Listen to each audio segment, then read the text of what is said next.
Welcome to Archive Obscura.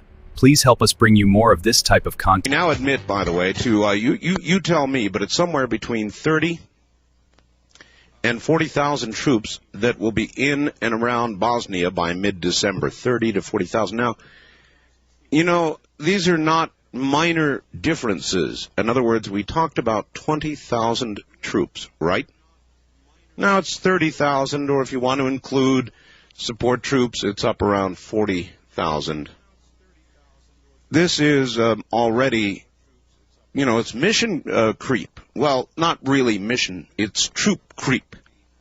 But in a way, that is certainly mission creep, isn't it? General Norman Schwarzkopf of Desert Storm fame apparently is going to be doing assessments for NBC. They probably have hired him. And yesterday he said, my concern is, you know, our military now is 30% smaller than during Desert Storm. Now that's a third, almost a third smaller. He said, if we get deeper and deeper into Bosnia, what's going to happen if Kim Il-sung decides to come roaring across the DMZ in Korea, or Saddam makes a move? It is a valid question, he said, to ask whether we could handle it. Think about that. He said, I heard the president say one of the things that guarantees that it's going to be a safe operation, Bosnia, is that we are so well armed, to which the general said, I should like to remind you, we were also well armed in Vietnam. You know how many casualties we took. And he cautioned this whole thing may not go at all the way we expect. The president speaking today stressed the compassionate angle of the Bosnian incursion. Presidents Ford and Bush both gave their support. Senator Dole, stumbling a little bit, was going to have a vote, wanted to have a vote, actually, to support the president in the Senate. But, he doesn't have the votes, so he has delayed that vote until next week. Dole also wants an exit strategy that includes arming the Bosnians. Our president, Clinton, still opposes arming the Bosnians. So, in other words, on exit, the president would like to leave the Bosnians in their present military condition. Now think about that. That means we leave and the Serbs get to slaughter again? And this is something that I bet many of you or most of you have never heard. Some of you will have heard it. And I think this morning it is appropriate that you do hear it. This is a letter written by Bill Clinton. It was published in the press when he was governor of Arkansas and a candidate for the Democratic presidential nomination. It was written to Colonel Eugene Holmes, director of the Reserve Officers Training Corps at the University of Arkansas, on December 3rd, 1969. Now, this is our president speaking. I'm sorry to be so long in writing. I know I promised to let you hear from me at least once a month, and from now on you will. But I've had to have some time to think about this first letter almost daily since my return to England to resume my studies at Oxford University. I've thought about writing about what I ought to say.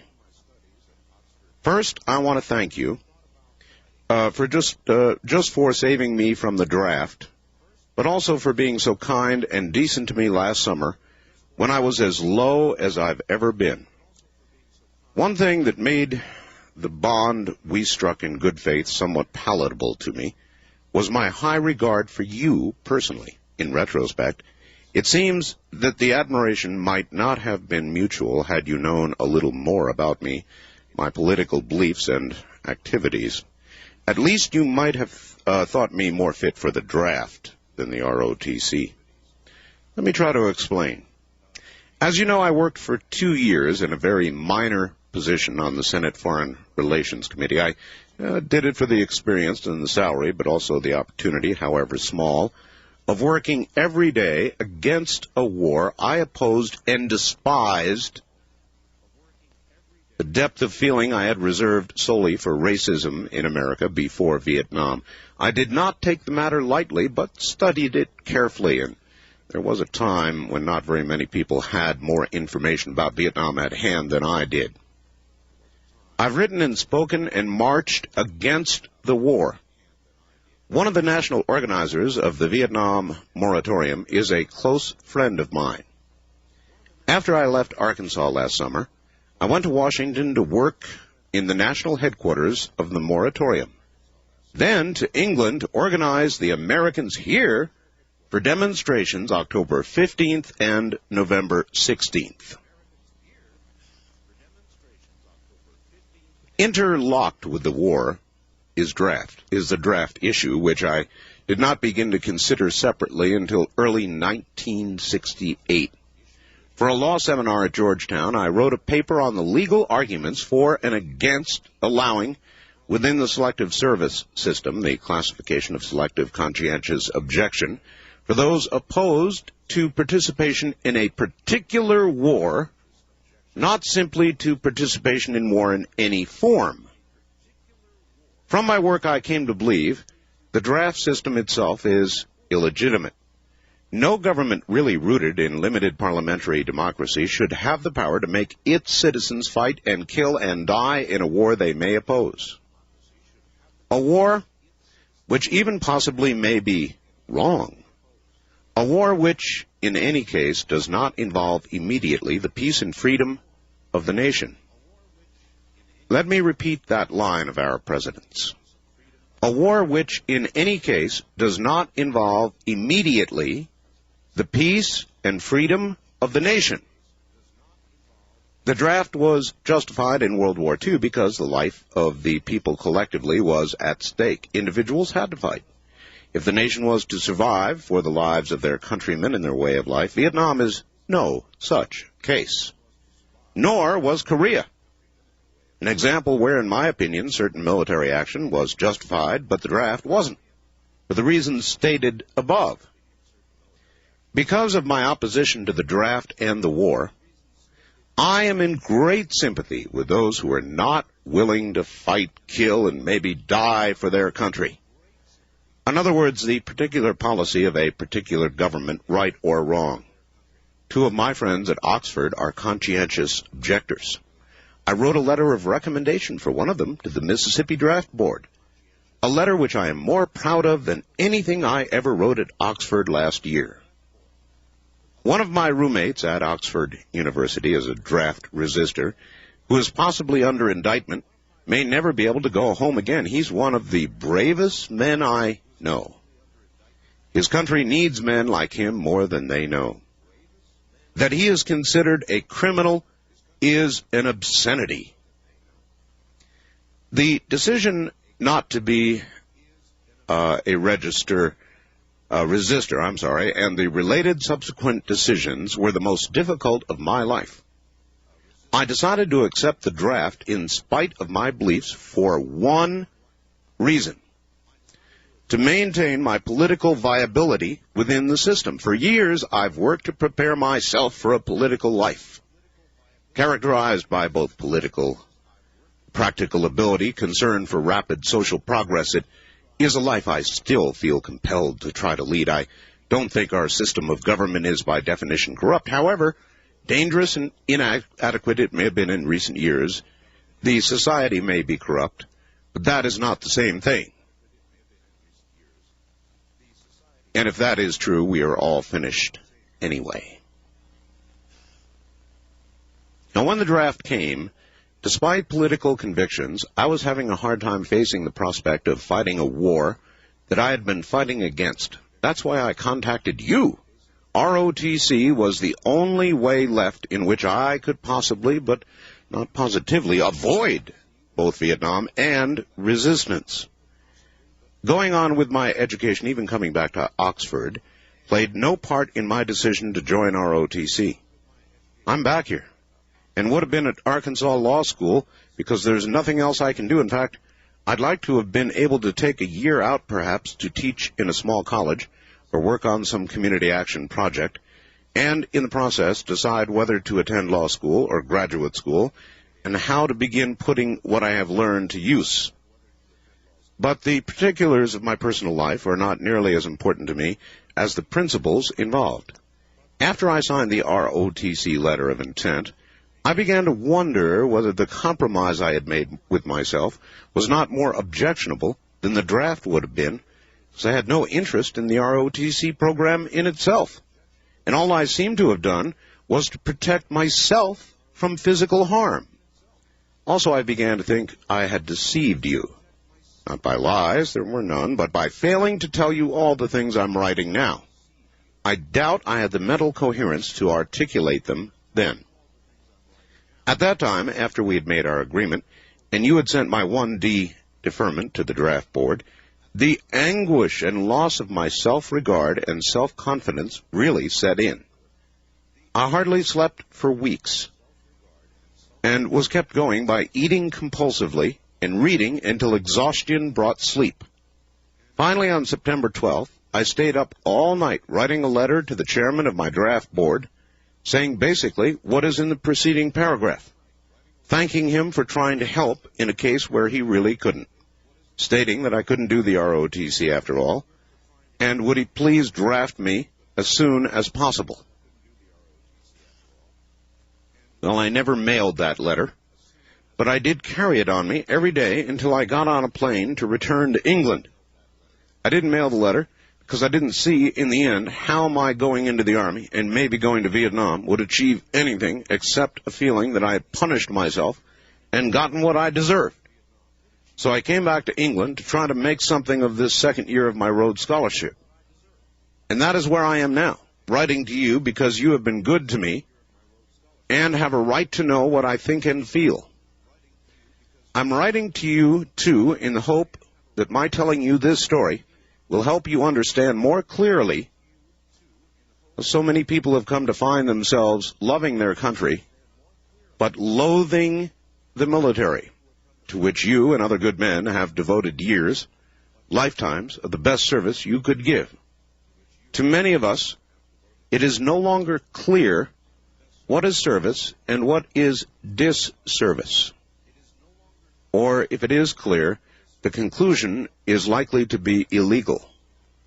Forgive the length of this letter. There was much to say. There is still a lot to be said, but it can wait. Please say hello to Colonel Jones for me. Merry Christmas. Sincerely, Bill Clinton. Now, I've never read that whole thing on the air before, but I thought somehow, I don't even want to say on the eve of the deployment, because it really has begun, again around Christmas time, we should try and understand the man who is now sending men and women in America squarely into harm's way, if you want to believe what Norman Schwarzkopf had to say. And I think it helps you to understand the man who wrote that letter. We'll be right back.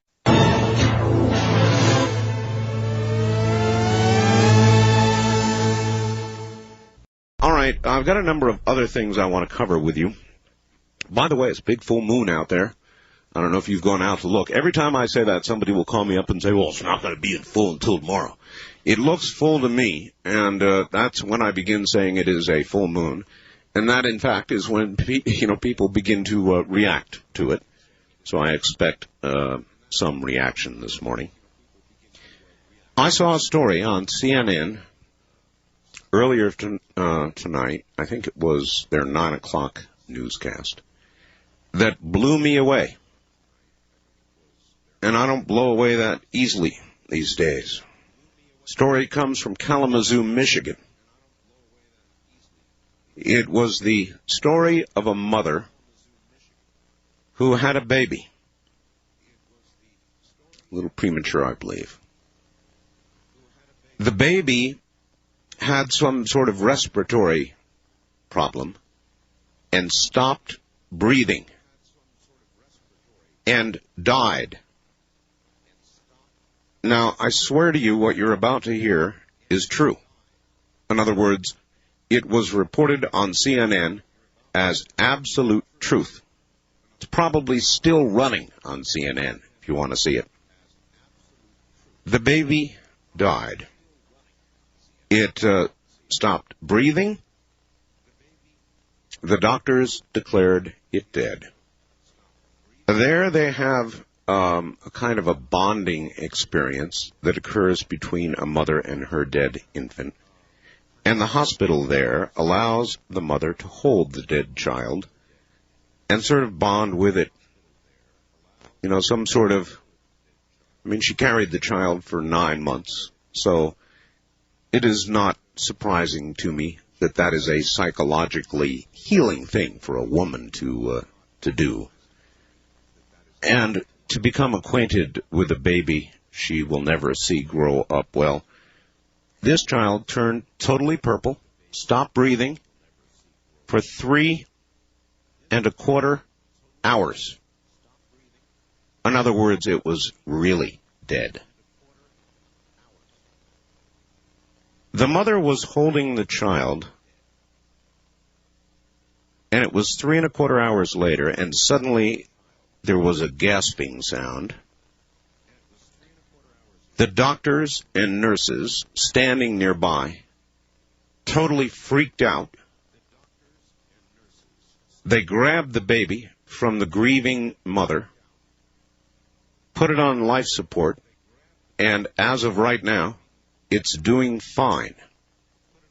They have no idea, nor can they for a while, whether there is any brain damage. Now, I don't know what word you would use to describe this, but the one I don't hesitate to use is miracle. What other possible explanation could there be? Nobody. Nobody dies for over 3 hours and comes back. And if you think that's even remotely possible, then we should worry that we are burying a lot of people alive, cremating them, beginning to process them for burial. I have never in all of my born days seen such a story. But I guarantee you, in good faith, I just relayed the details to you as given by CNN. The Coast AM from December 5th, 1995. Good news for me. A new Gallup poll out says 49% of all Americans, that's half, are having trouble sleeping. That's as of 1995 and up from 36% in 1991. They attribute it to job stress-related sort of stuff. So half the American people are having trouble sleeping. And I bet a bunch of them listen to this program. So I guess that's good for me, bad for you. I don't know. All right, I have some quickening news. This is from Reuters a few moments ago. A growing dome of lava in Montserrat's rumbling volcano threatens to send rock slides and lava flows down the mountain's eastern flank, according to the governor of the Caribbean island Tuesday. About 4,000 residents of the tiny British colony remained out of their homes on the south end as a result of the second major evacuation since seismic activity began to erupt in the Chances Peak volcano in July. The governor there, in a phone conversation from Montserrat, told Reuters that scientists reported an increase in volcanic activity overnight, and 2 lava domes appeared to be merging, heightening the threat that the crater would begin to crumble. The Chances Peak is full of cracks now, Savage said. Bits of rock will start to fall off the dome, which will produce rock slides or flows. A lot of the existing structure is going to come down. Also, this one just in, there has been a 6-point, let me get it straight, 6.4 earthquake in Indonesia. 6.4 magnitude in Indonesia. And while it is not of the 8-point variety, it does follow in the pattern that we are now becoming so familiar with. I thought you might be interested in this from Australia, down in Standeo country. First, this, by the way, is their news service from Sydney. First, the horses lost their appetite. Then they began to twitch. That turned into convulsions, the animals flailing in their stalls. Within 2 weeks, their lungs hemorrhaged, and they drowned in their own blood, which gushed from their mouths and nostrils.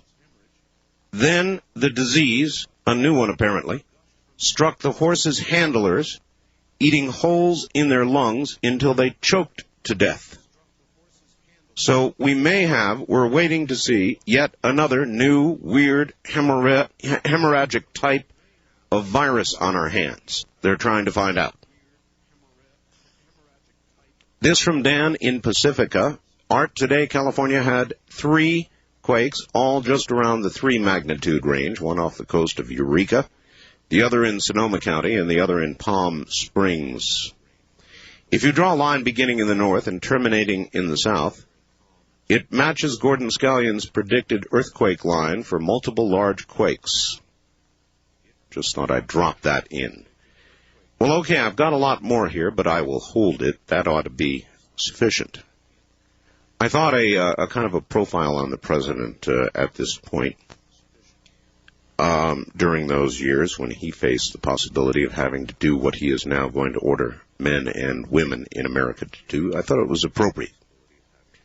Doc Berry hated it and said, "Gee, can't you come up with anything that's new?" And so I know that I must have hit the nail right on the head when Doc Berry scratches off a fast, angry fax. I know that it hit the nail right on the head. I use Doc just like a barometer. Thanks, Doc. So, we begin. Under a full moon. Are you ready? We don't screen calls. We don't know what you want to talk. I have no idea what you want to talk about. As a matter of fact, it is up to you. First-time callers to the program. Virgins. Should I say virgins and first-time callers? Area code 702-727-1222. The wildcard direct dial lines are area code 702-727-1295. The toll-free west of the Rockies line is 1-800-618-8255.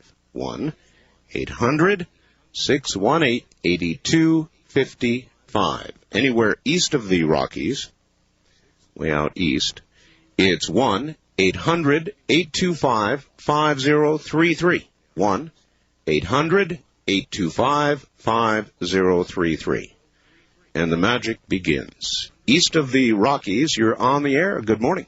Hi, Art. It's Anthony from St. Louis. Long time no talk. Well, it has been a long time. How you doing? Pretty good. Hey, listen, a lot of things have come up over the past couple months. I got your book. Got today. It was autographed. Excellent job, Art. Oh, thank you. It really is a good book. I got a ham radio license, too. Oh, my gosh. Did you really? Yeah, I'm only a technician, but... Oh, congratulations, Anthony. Thanks a lot. I'm moving on up.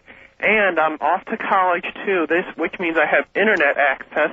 I've emailed you a couple times, but I'm waiting for a response. But you talking with me tonight is enough. And I pulled a whole bunch of pictures of you off the Internet and printed it up and put it in my board in my room, and my roommate says it's like a shrine to you.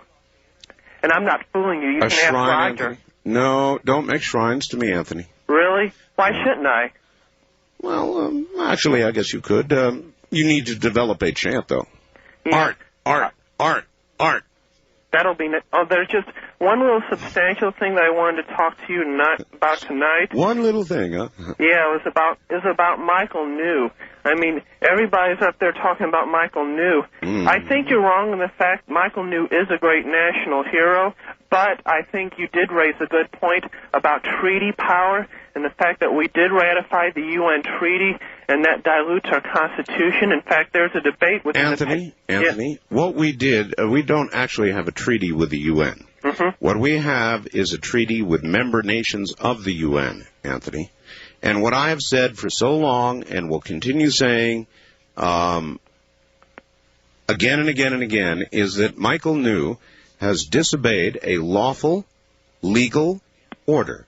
And the way to protest that, if you don't want any involvement in the UN, is to put pressure on our politicians to withdraw either from the UN or from the treaties that we have signed. Not to join the military, hold your hand up, and swear to obey lawfully given orders, and then not do so. No. Maybe you have that right, but I'm going to let you go, and I just want to say hi to Jeremiah. All right. Thank you very much for the call. So there we are with that one again, Michael New. Look, policy is made out here in the private sector. Policy is made by politicians and by you who vote for those politicians. If the U.S. makes a treaty with nations and says we will do the following, then our armed forces are obligated to do the following. You do not join the service and then refuse a lawful order if you object to something. You get out into the private sector, you run for office, you pressure your guy to vote to get us out of these treaties. You do it the lawful way. If you disobey a direct order, you get something called a court-martial, and he deserves it. East of the Rockies, you're on the air. Good evening, Art. This is Dad from Kansas City. Yes, sir. Just have a quick comment and a question for you. Okay. My question involves that baby. Oh, that miraculous child. Yes. Well, I wonder what lodge it belongs to. What lodge it belongs to, and what degree Mason it might have been. Well, it'd be first degree probably, being so young, but it's already gone through the resurrection. Well, I really don't know what you would call that, except an outright miracle. Oh, it certainly is. Did you hear about that woman, though? I saw it on one of these tabloid programs. Her baby had died and was dead for about 45 minutes, and they came back and it was breathing and it was alive. It has brain damage. Well, this one, 3¼ hours. Do you know how it's doing? Well, they don't know yet. The baby, though, was totally purple. It was cold to the touch. It was completely dead, had been declared so, no signs of any life for 3¼ hours. And then life came back. Now, see, that seems not so unusual. A lot of times children, when they fall under the ice, they'll... No, this child, sir, was being held at room temperature by its mother, dead. Yeah. Children are resilient, that's for sure. Well, all right, thank you. They are not that resilient. Children, with regard to life and death, are very much like the rest of us. Dead is dead, and baby, at 3¼ hours, you're really dead. I mean, that's not even close. That is reanimation. That is a miracle. And I can't conceive that you could come up with any word that would describe anything else for what has occurred in Kalamazoo. Remarkable. Wildcard line, you're on the air. Hello. Hey, Art. This is Alan calling from Chico. Hello, Alan. How you doing tonight? Fine. Yeah, I just called. I'm sitting here thinking about this baby you guys are talking about. Yes. I haven't seen the report on CNN. I've only heard what you told about it. It's been running. It ran at the 9 o'clock main CNN newscast. Yeah. Is this kind of a work of God here? Do you think? I don't have that answer. I'm sorry. What do you believe? What do you believe, Art? I believe in God. But do you believe this? Do I believe this is a work of God? I have no other answer. I think. What do you believe, sir? I believe that if you put your mind to something, yeah, and if you believe in something hard enough, be it religion, be it your lucky coin, I believe anything's possible. All right, well, then you're going to be in lots of trouble. I mean, to suggest that believing in anything strongly enough, God or your lucky coin, they would be at opposite corners, no doubt. No It's going to comparison. get you in a lot of trouble, yeah. Yeah. Well, I appreciate your call. Thank you. And I wouldn't jump on your belief. I know a lot of people are going to out there. Lucky coins, rabbit's foots, black cats. It's all a bunch of devil stuff, Art. Right? So I don't know. A miracle. It is a miracle. The source of the miracle. Oh, we'd have a big old go round about that. Lucky coin? I don't know about that. Wildcard line, you're on the air. Hello. Hi. Hello. Turn your radio off, please. Yeah, it's That's down. good. All right. Turn it all the way off. It's all the way off. Well, that's even better. All right. Good morning. Good morning. Where are you? Encinitas, California. Okay. My name's Michael. Yes, Michael. Oh, I'm sorry. I didn't know. I thought you were, like, holding me for a second. Michael, we don't have a screener. When you hear my voice, you're on the air. That's yeah, it. I should have known that. I should have known that. Art, it's, there's, like, a whole lot of things going on all over the place. I understand that.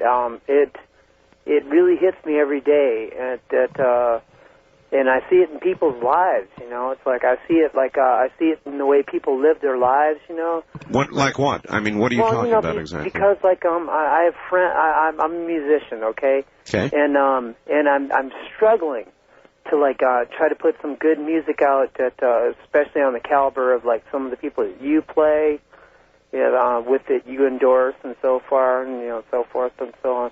Well, But, there's a lot of struggling musicians and artists out there. well, you know, but we are intelligent people, and we are born with a weird gene, I guess. I don't know, but That might be it. A musical gene, I'm well, sure. you know, but what it comes down to is, like, I watch people almost try to destroy themselves, and it's part of the quickening. It's part of like where like all this comes down to, like, you know, they don't understand what's really happening in the world right now, and I try to explain this to them because Do you understand what's happening?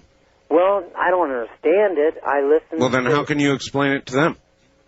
Yes, I do. I explain to the point that, like, look, there's major change happening right now. Basically, what I come down and I tell people, and I But that's like Bill Clinton trying to explain to GIs why they should be ordered no. to go. No, I have no concept. I mean, as far as what he goes through, I wouldn't even know. But he must have a conscience that is, like, unbelievably wide. Resilient, Yeah, sir. I- Very something resilient like that, conscience. Because, like, he's like, to what's going on is unbelievable. All right, sir. Thank you very much for the call. Yes, Bill Clinton must have a very resilient conscience. Such a kind way to put it.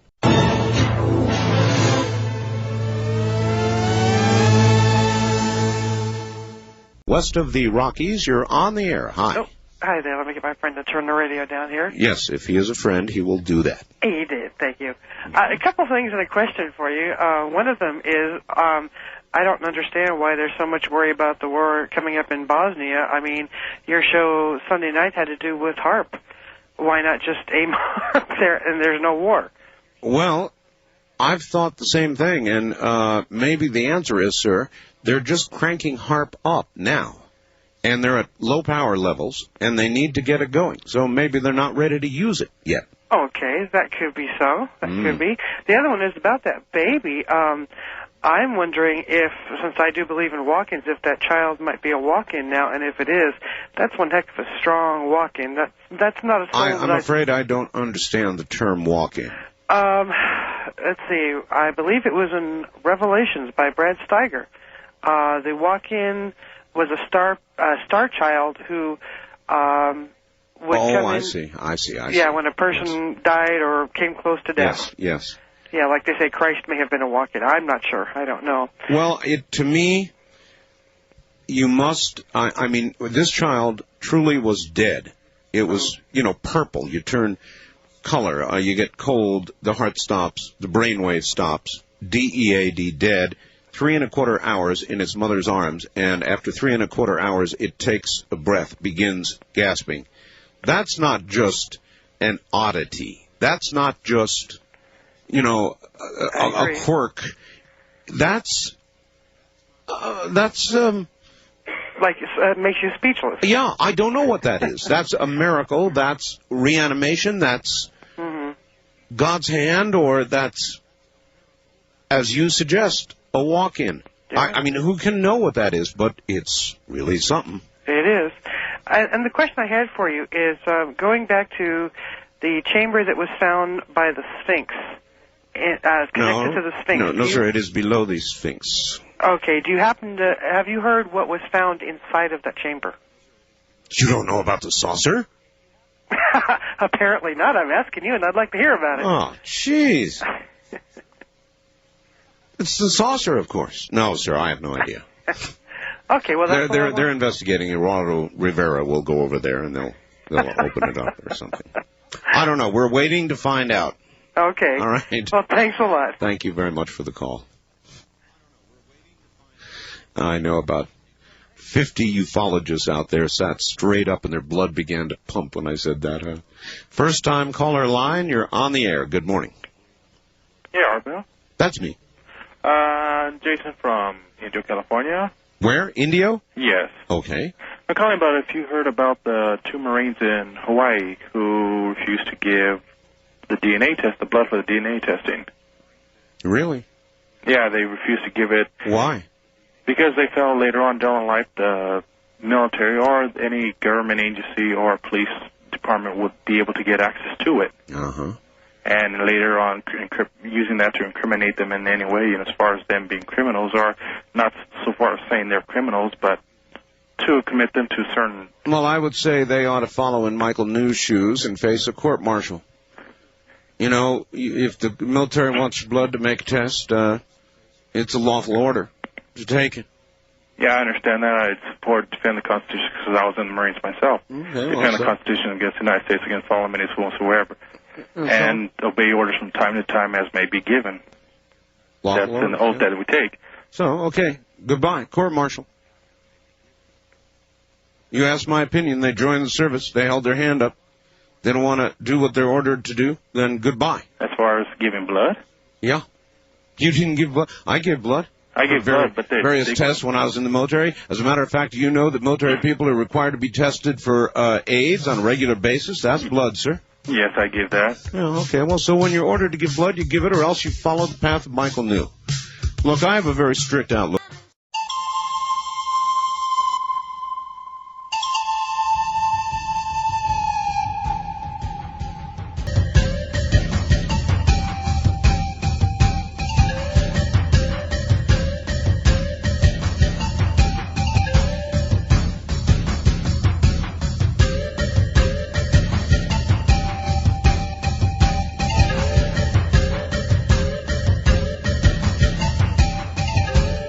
Premier Radio Networks presents Art Bell, Somewhere in Time. Tonight's program originally aired December 5th, 1995. Tally ho, everybody. This is Cusco, in case you didn't already know. For those of you who've been getting infected by this music, it is very infectious.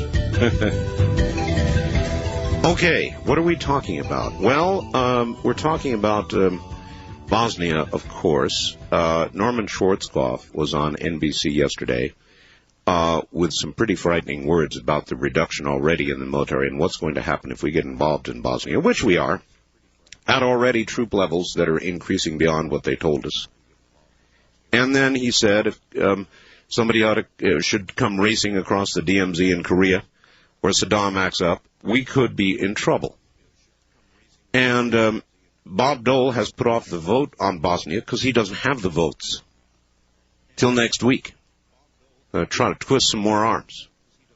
Bob Dole needs to twist some more arms, get people over on the Prez's side. I took the trouble in the first hour, and you may rehear it if you get the first hour repeated, to read the letter that Bill Clinton wrote. I thought it was an appropriate time to do it. When he was wiggling out of military service himself. And I think it is very revealing of the man who now orders so many into harm's way. Good time. So hope you heard that. If not, catch the first hour in repeat. The other thing we're talking about is the baby in Kalamazoo, Michigan. Premature, dead. Purple, not breathing, no brain waves, declared officially dead by the doctors. They've got a special program there where mothers who have was born preemie and mothers who have dead babies are allowed to hold them for hours. It allows them to bond with the child and perhaps reduce the psychological damage to the mother from what happened. 3.25 hours later, doctors and nurses were standing around. This is a story, by the way, ran on CNN at 9 p.m. Pacific time last night. Probably is still running. The doctors and nurses themselves gasped, ran over, grabbed the child from the dead child, now gasping for breath, from its mother's arms. And last word was, it's doing fine. They don't know whether there is any brain damage. They don't know anything. How could they? This child was dark purple, no signs of life, for 3.25 hours. What is the word you used for that? Well, that has provoked a lot of talk and a lot of faxes, and I'll read you a few of the faxes that it's a miracle. That's the only word. A miracle in Kalamazoo. Dear Art, about the baby, do you think this child is perhaps an immortal? This is the second child reported like this. The other, unless it is the same, was born still. Also came back to life after many hours. From J.A. listening to KSTP in Minneapolis.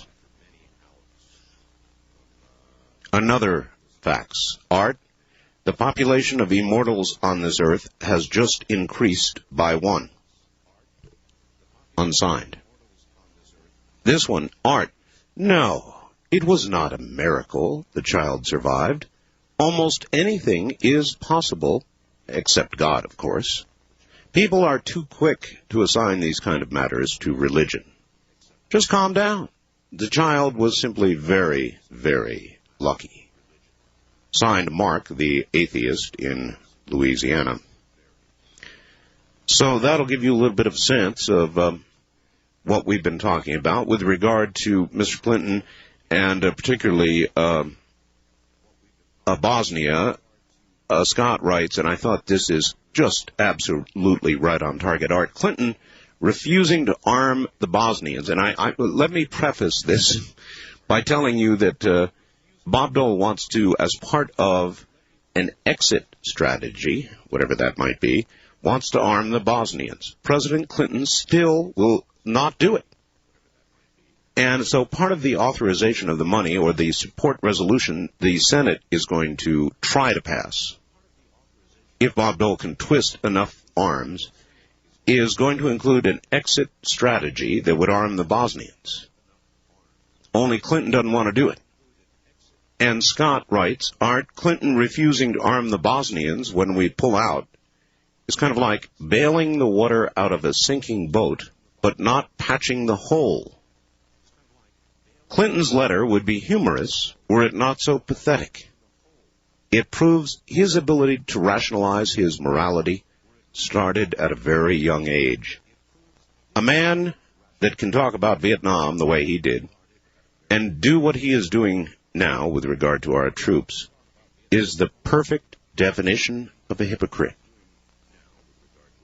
And about the baby, no matter what happens, the scientific community is going to explain it away as poor medical care. They will contend the baby never died. The doctors failed to monitor its life signs properly. There is no room for miracles in science. Is that true? East of the Rockies, you're on the air. Hi, Art. Hello. John from Milwaukee. Hi, John. Hey. Hey. I love to talk to you. I think that when our troops get into Bosnia and when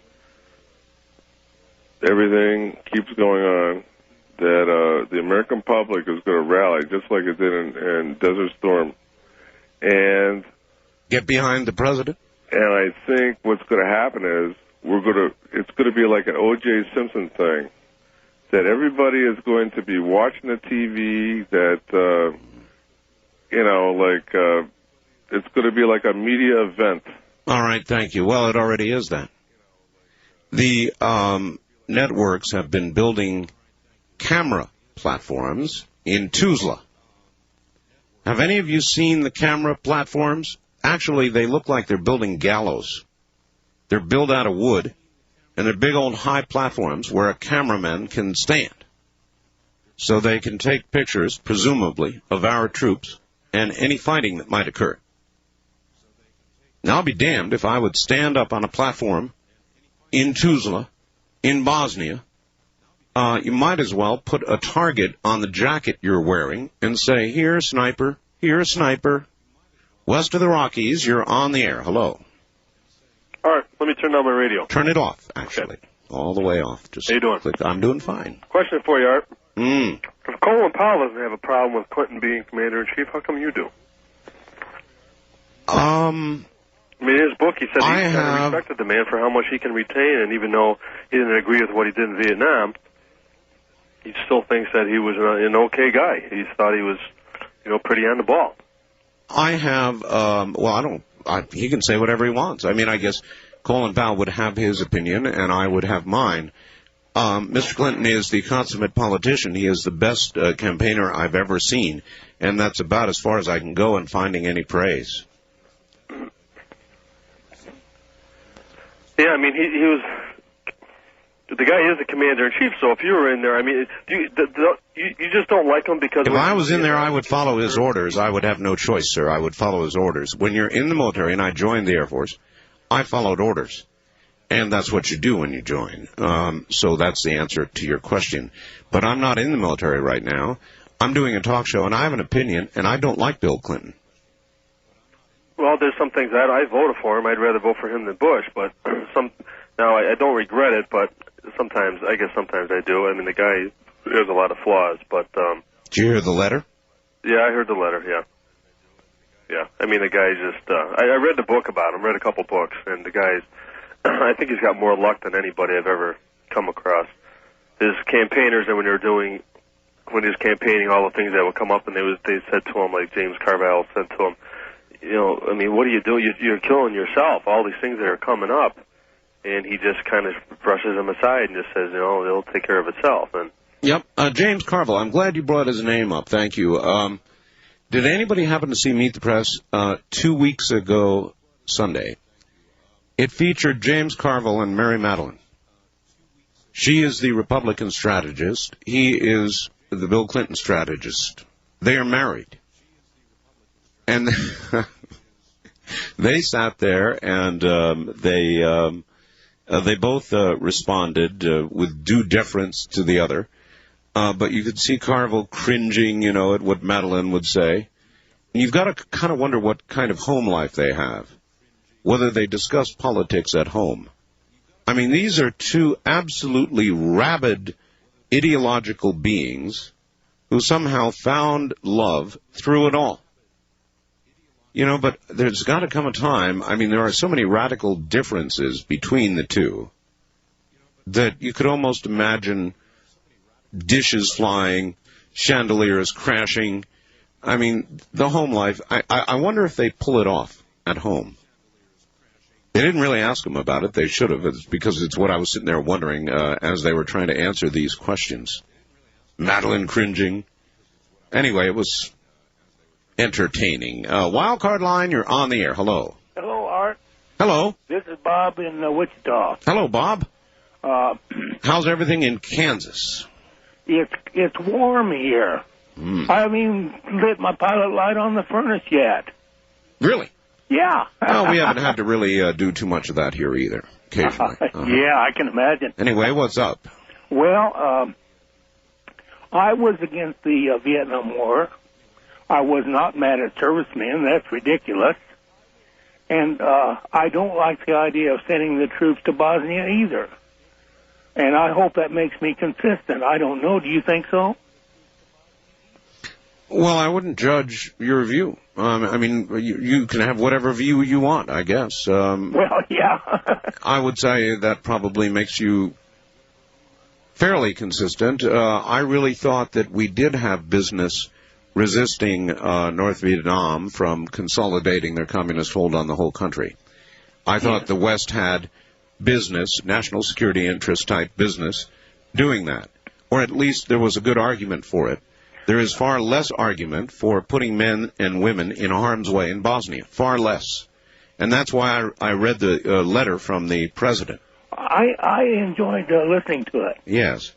Well, it gives you insight into a man who is now ordering people to do what he refused to do himself. Yeah. Yeah. May I bring up a new subject? Okay. When, in 1,000 years, if we launch rockets to the east... To where? Pardon me? If we launch rockets where? To eastward. Eastward? In order to gain the 1,000 miles an hour that we start with, you know? What? Well, the Earth traveled at 1,000 miles up the surface. Oh, I see. Yes. Yeah, right. So we gained that 1,000 miles. Yeah. But in putting up those rockets, it has an equal and opposite reaction, which would. Well, escape velocity is somewhere around 18,000 miles an hour, sir. Well, yeah, but I'm talking about you get down to fine points. Even micro forces add up. I have no idea what you're talking about. What do you well, I wanted to tell you. After 1,000 years, all the accumulated forces of the rocket launchings would make the Earth slow. Oh. We don't know by a millisecond or what. I've got you. All right, thank you. I see what he's saying now. He's saying that rockets launching themselves from the Earth's surface on a consistent basis, attaining escape velocity, will act sort of like retro rockets for the Earth, slowing the Earth itself. Finally, I grasped what he was trying to tell me there. I'm unsure exactly, frankly, how to respond to that.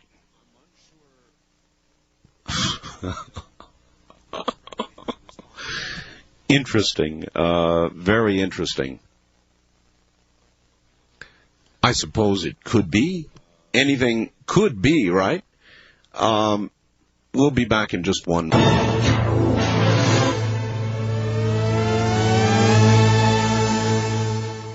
Yeah, I don't know whether we're slowing up the Earth or not.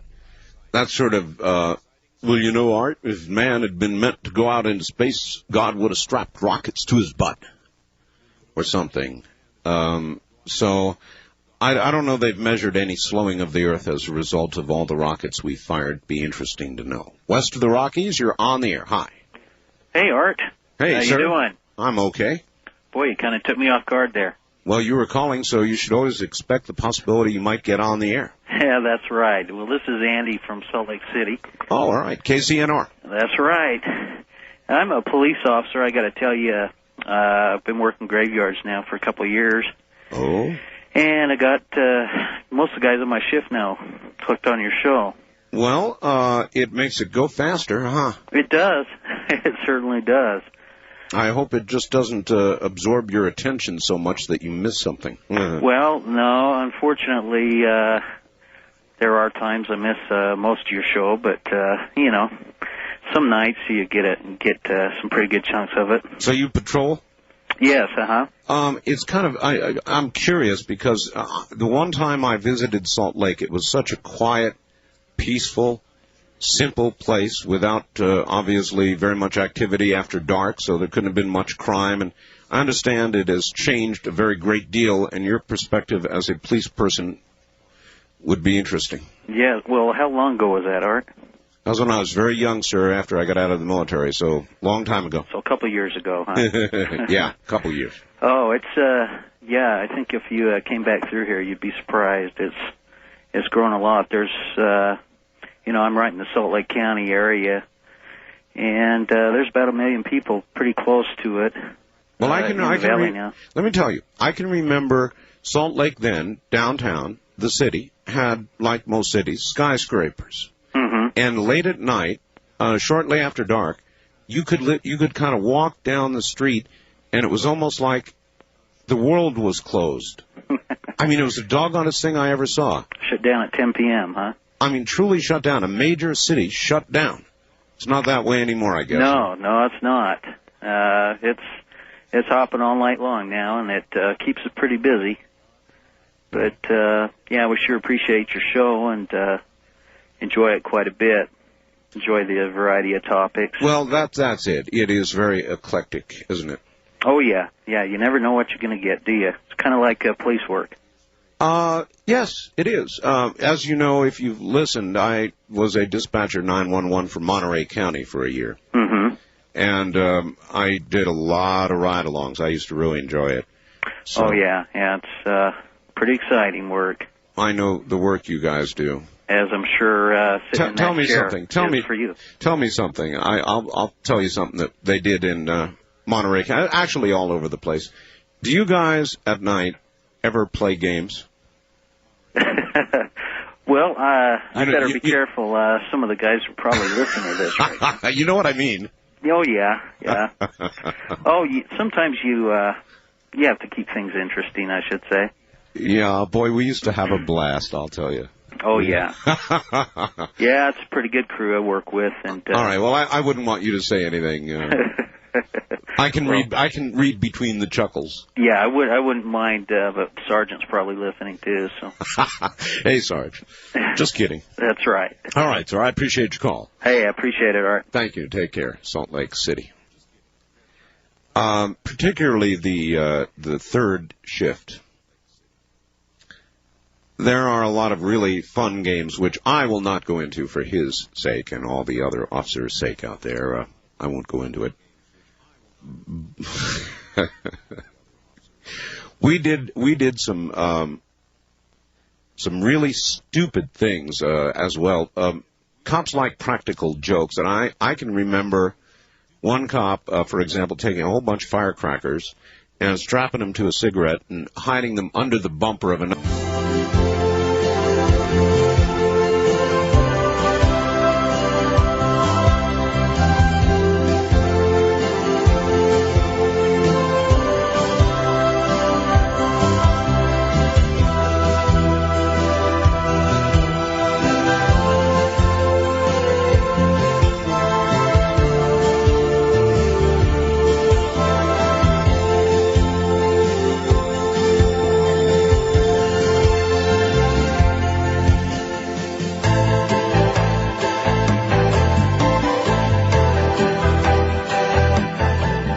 Listening to Art Bell Somewhere in Time on Premier Radio Networks. Tonight, an encore presentation of Coast to Coast AM from December 5th, 1995. It is live overnight talk radio because this radio station cares enough about you to have live talk radio on. 241 affiliates now, nationwide. Boy, it's getting so big. Here's a really nice fax from a ham. Hi, Art. Just wanted to let you know you ought to feel guilty. I've got a Kenwood TS50 and a blah, blah, blah antenna system in my Blazer. And now all I use it for on my 1-hour drive home from work at night, 2 in the morning, is listening to you on AM 760 WJR in Detroit. $2,000 worth of radio gear to listen to the AM broadcast band. I used to work DX all the way home. Thanks, Bernie, Flint, Michigan. Well. And then this, hi, Art, I have noticed a strange tone in your voice whenever you were addressing anyone named Steve these days. Is it possible you will never be able to react normally to another Steve again? By the way, there must be something to the whole secret Steve phenomenon. I have so many friends named Steve that my other friends want me to create Steve flashcards just so they'll know which one I'm talking about in conversation. What does that say about me? Well, sir, my mama used to say birds of a feather. Now, I'm not sure that that relates directly to the Steve thing or not, but I'm afraid you're going to have to give it some thought yourself. It's your moral problem, not mine. You associate with Steve's, that's your business. First-time caller line, you're on the air. Hello. Hello there. Is this you, Art? No. Please? Okay, then it is. You sound so different. Oh, no. Yes. And no one's ever told me that. Oh, my. I'm not going to ask you how you are because you sound handsome and healthy. I'm handsome. Handsome and healthy. Yeah, I guess I'm healthy. So I just, I'm so upset over this Bosnian situation.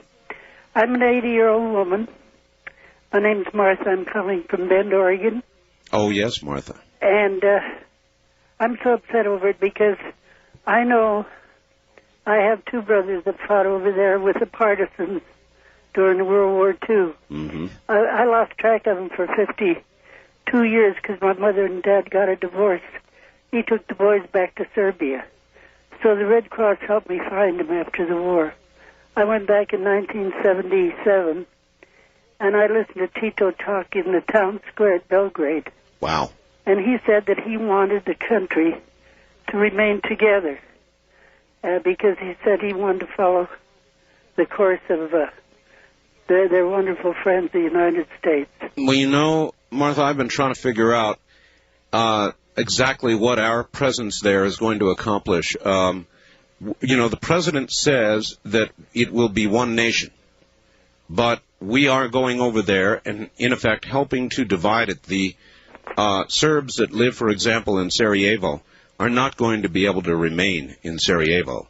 So we are going over there and actually helping to ethnically divide the country, even though we're claiming it's one country. I don't know how it ever can be. I mean, it's mission impossible, Martha. And when we leave, the fighting will resume. And if we have not armed the Bosnians, the slaughter then will also resume. Well, what people don't understand is I researched this carefully because I have relatives in Croatia and some in Serbia. Well, then you know what I'm saying is true, Martha. Thank you. It's just, you know, it's been going on forever. And our 1 year there, if you believe that, certainly is not going to change what it is, without a doubt, a generational hatred that will span many, many generations.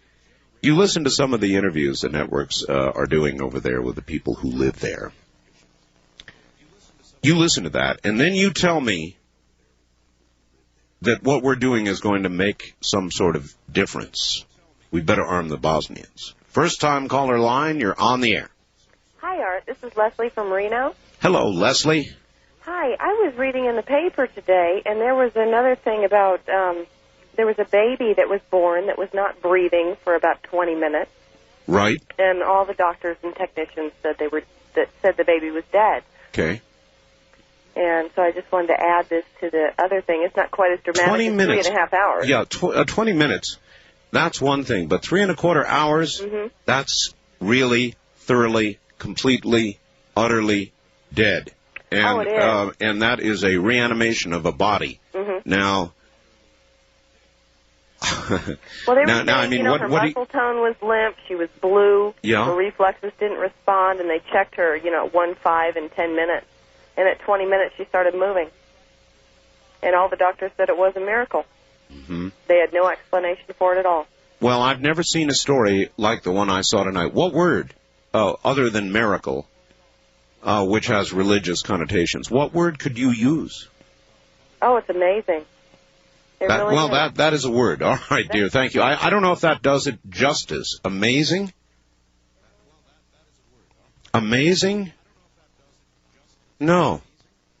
It's more than amazing. Amazing is when something happens that surprises you. I was sent an article. Now, I have no way of knowing if this is true, but it named the man, and it named, he told the whole story. It may have been, I'm not sure of the publication, but it was about a man who took off in a hang glider in Baja California. And they do a lot of hang gliding in Baja California. And I had to go out and get the damn thing. And he caught a thermal, and he went up like a rocket ship. Now, that can certainly occur. But what happened is he then caught the trade wind, some sort of wind, and he was carried over a period of days, I said days, from Baja California and landed in Australia. He said sometimes his hang glider was so high that the ocean was nothing but a blur. You know how high that means he was, thousands of feet up. At other times, he was barely above the waves. There were many times he thought he would not make it. He did see some islands, but he was unable to get the kite down at those times, and he ended up in Australia. That is an amazing story. Coming back to life after over 3¼ hours is more than amazing. Maybe there is another word in between amazing and miracle, but I don't know what it would be. To me, it is a miracle. It is a reanimation of life. It is impossible. Impossible. So it is therefore miraculous in my mind. East of the Rockies, you're on the air. Art? Yes, turn your radio off, please. Gotcha. That is number one.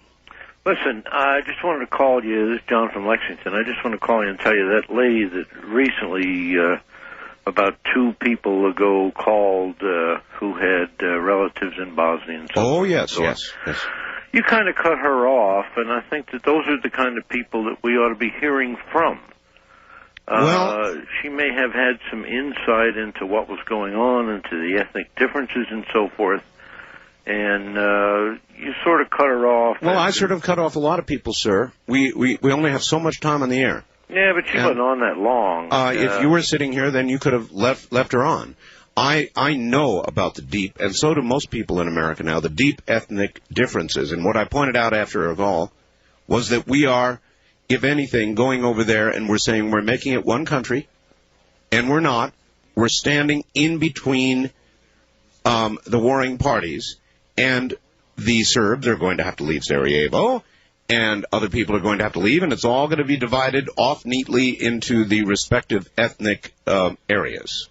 Well, I realize that, but the point is that you seem to spend more time talking to people who do not have an intimate knowledge of what's going on over there, that call up about their sort of Americanized views of what's going on with very little knowledge. I just thought it might have been interesting to hear a little bit more from her, who is more intimately involved. Well, this show has a policy, sir, that allows you to call every day, so she'll be able to call back. Okay, Art, thank you. Thank you, and have a good morning. And I don't stay with anything too long, as I'm sure you have noticed. So I thought that she made her point about the ethnic differences, and there are. And so I moved on. Sorry if you thought it was short. It was short. A lot of calls are.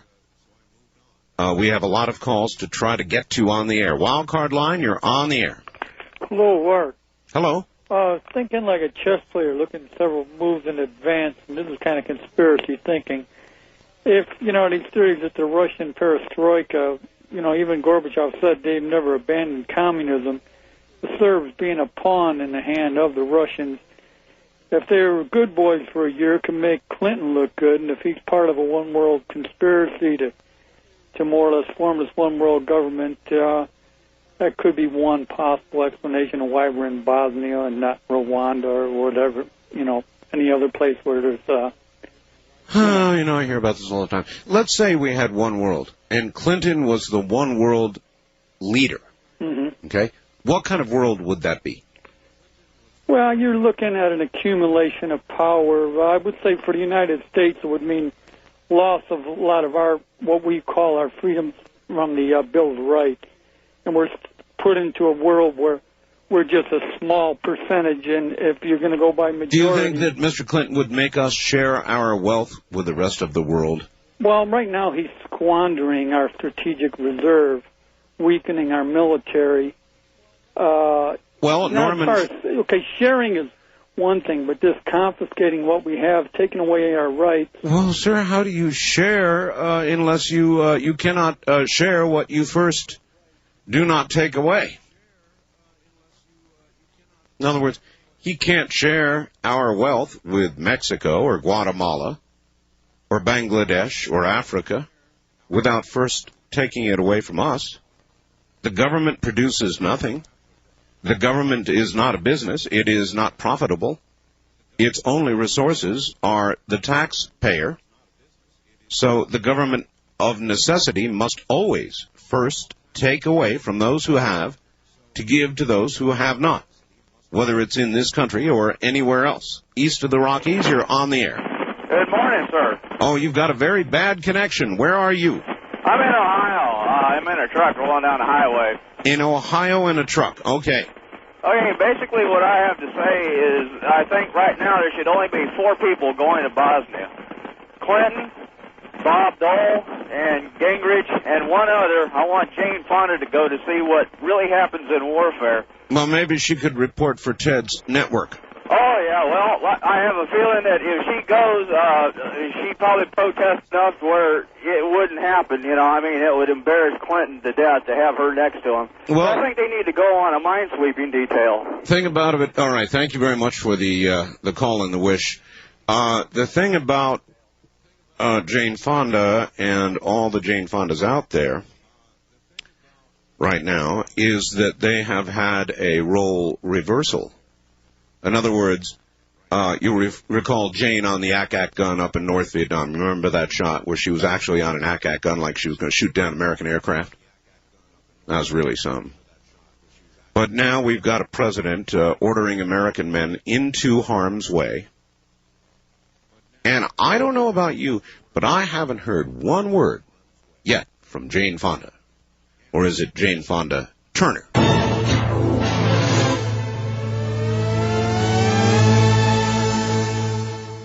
East of the Rockies, you're on the air. Hi. Yeah, Art. Yes. Did you hear about what Clinton did when he signed the accords over in Madrid about giving away intellectual property rights by the year 2000? There will be no tariffs on the transfer of intellectual property from the United States into foreign countries. Now, my interpretation of that is that all royalties on patents and copyrights at the year 2000 will become null and void. Okay. Is that your interpretation of that? Well, I don't see how he can do that. We're having a big fight with China with regard to intellectual rights right now, and the GATT treaty that was signed protects intellectual copyrights and so forth. So I can't imagine how he could do that. Well, he just did it, and in my opinion, if I'm interpreting this thing correctly, and I hope I'm not, if my interpretation is correctly, I think the transfer of money will be maybe in the trillions, not in the billions, in the trillions. I can't conceive, the way it's worded, I can't figure out what they're trying to say. Did you read it? No. It was on the wire service. No, I didn't, and I really cannot imagine that's what it would mean, because it would be contradictory to everything we just tried to accomplish and just did accomplish with GATT with regard to intellectual rights. So it makes no sense. This Clinton hasn't made any sense since he's been in office. Well, that's a different argument. I well, think. Hey, I don't know. I hope. I will find out about it, and we'll talk about it. Okay. All right? Thank you very much. Why would you give away what you just negotiated? First-time caller line, you're on the air. Yes, Art. Hello. This is Ken from Cincinnati. Hello, Ken.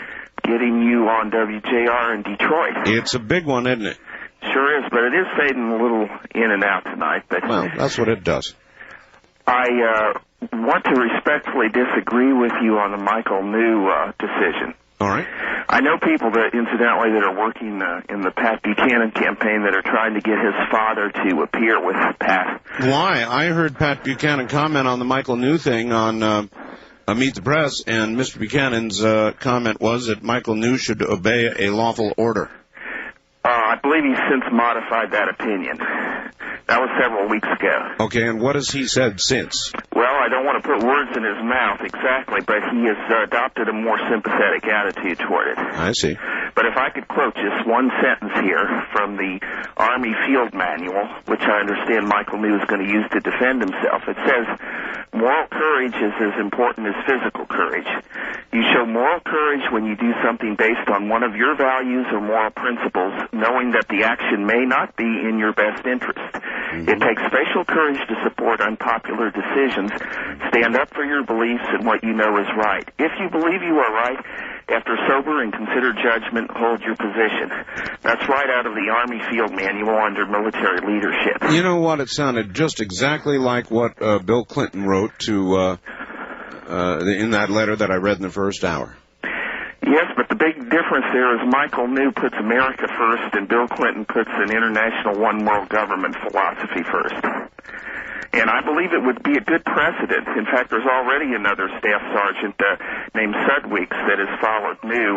He's stationed in America, but he has said he would not wear the UN insignia either. Well, then he also is disobeying a lawful order and ought to be court-martialed. Well, that's where we disagree, because I believe it could set a precedent. Well, but I'm right and you're wrong, sir. I appreciate your call. It is not the way to change an order you don't like. The way to do that is to get rid of the treaty. I'm sorry. I was in the military. In the military, you obey lawful orders. We'll be back. You're listening to Art Bell, Somewhere in Time. Tonight featuring a replay of Coast to Coast AM from December 5th, 1995.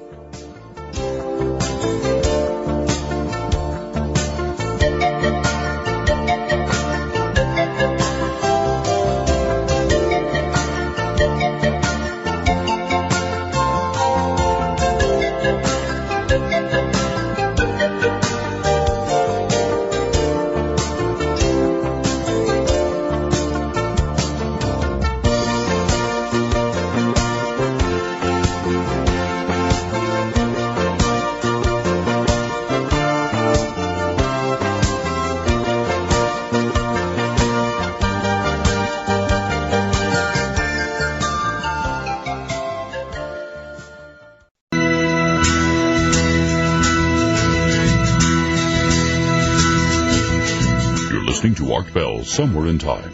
Tonight featuring a replay of Coast to Coast AM from December 5th, 1995. Top of the morning, everybody. Good to be here. Now 241 affiliates strong, all across this great country and actually way beyond.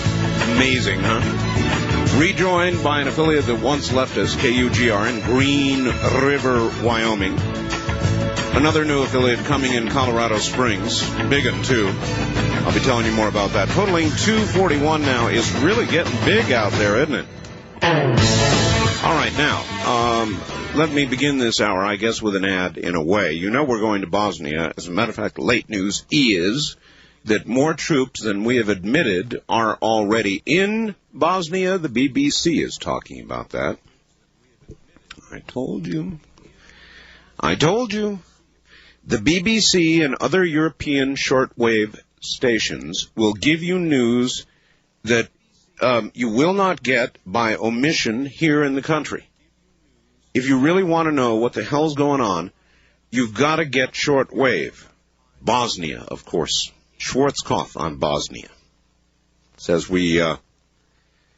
since Desert Storm, we have reduced our total military forces by about 30%.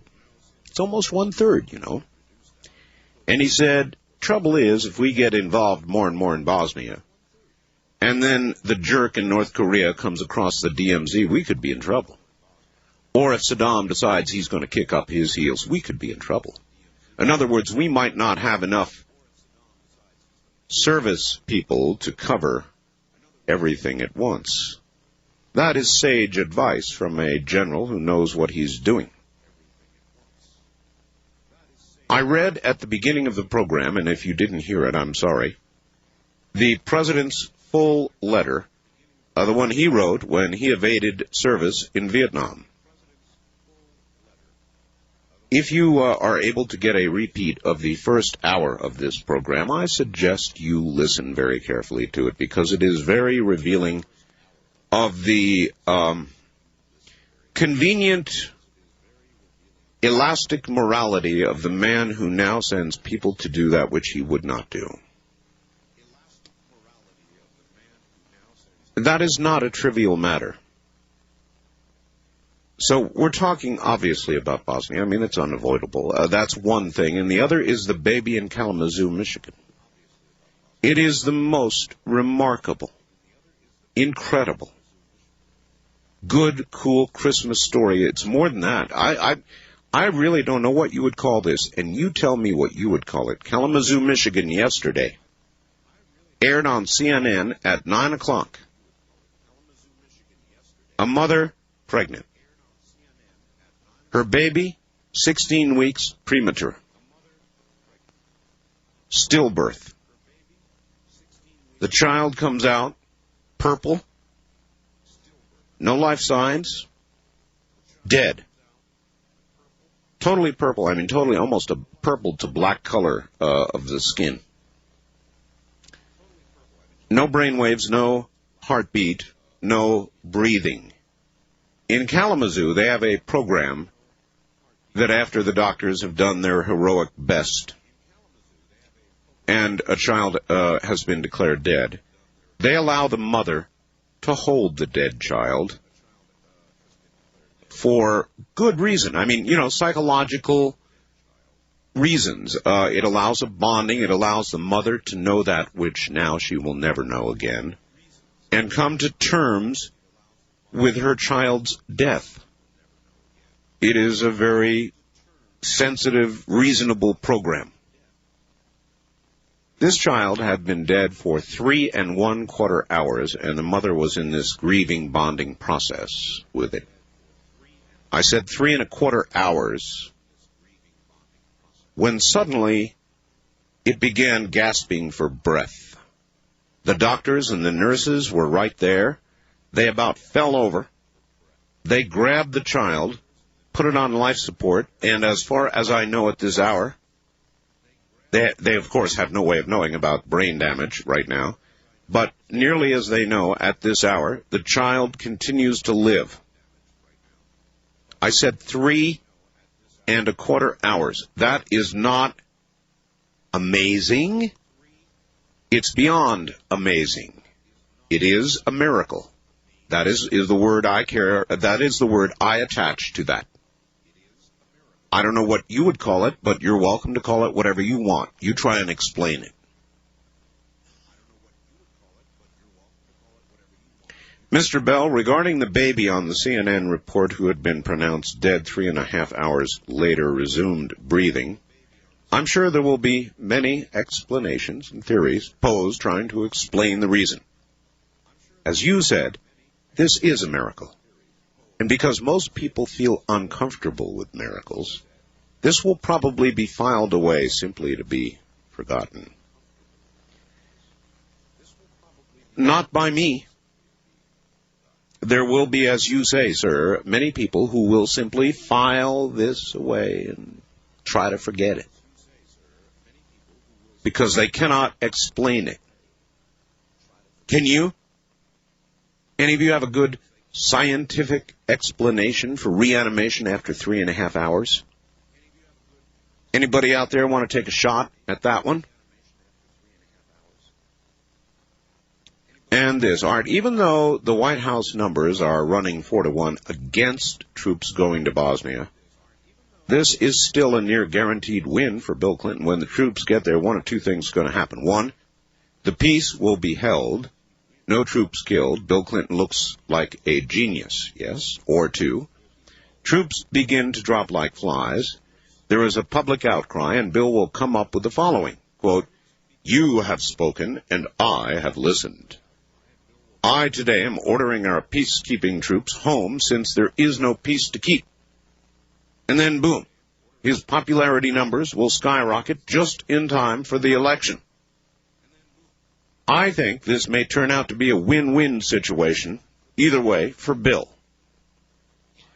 And I like this. I had a caller call up earlier, a man who said, we're firing rockets off constantly to the east, I believe he said, and that is slowly slowing the Earth.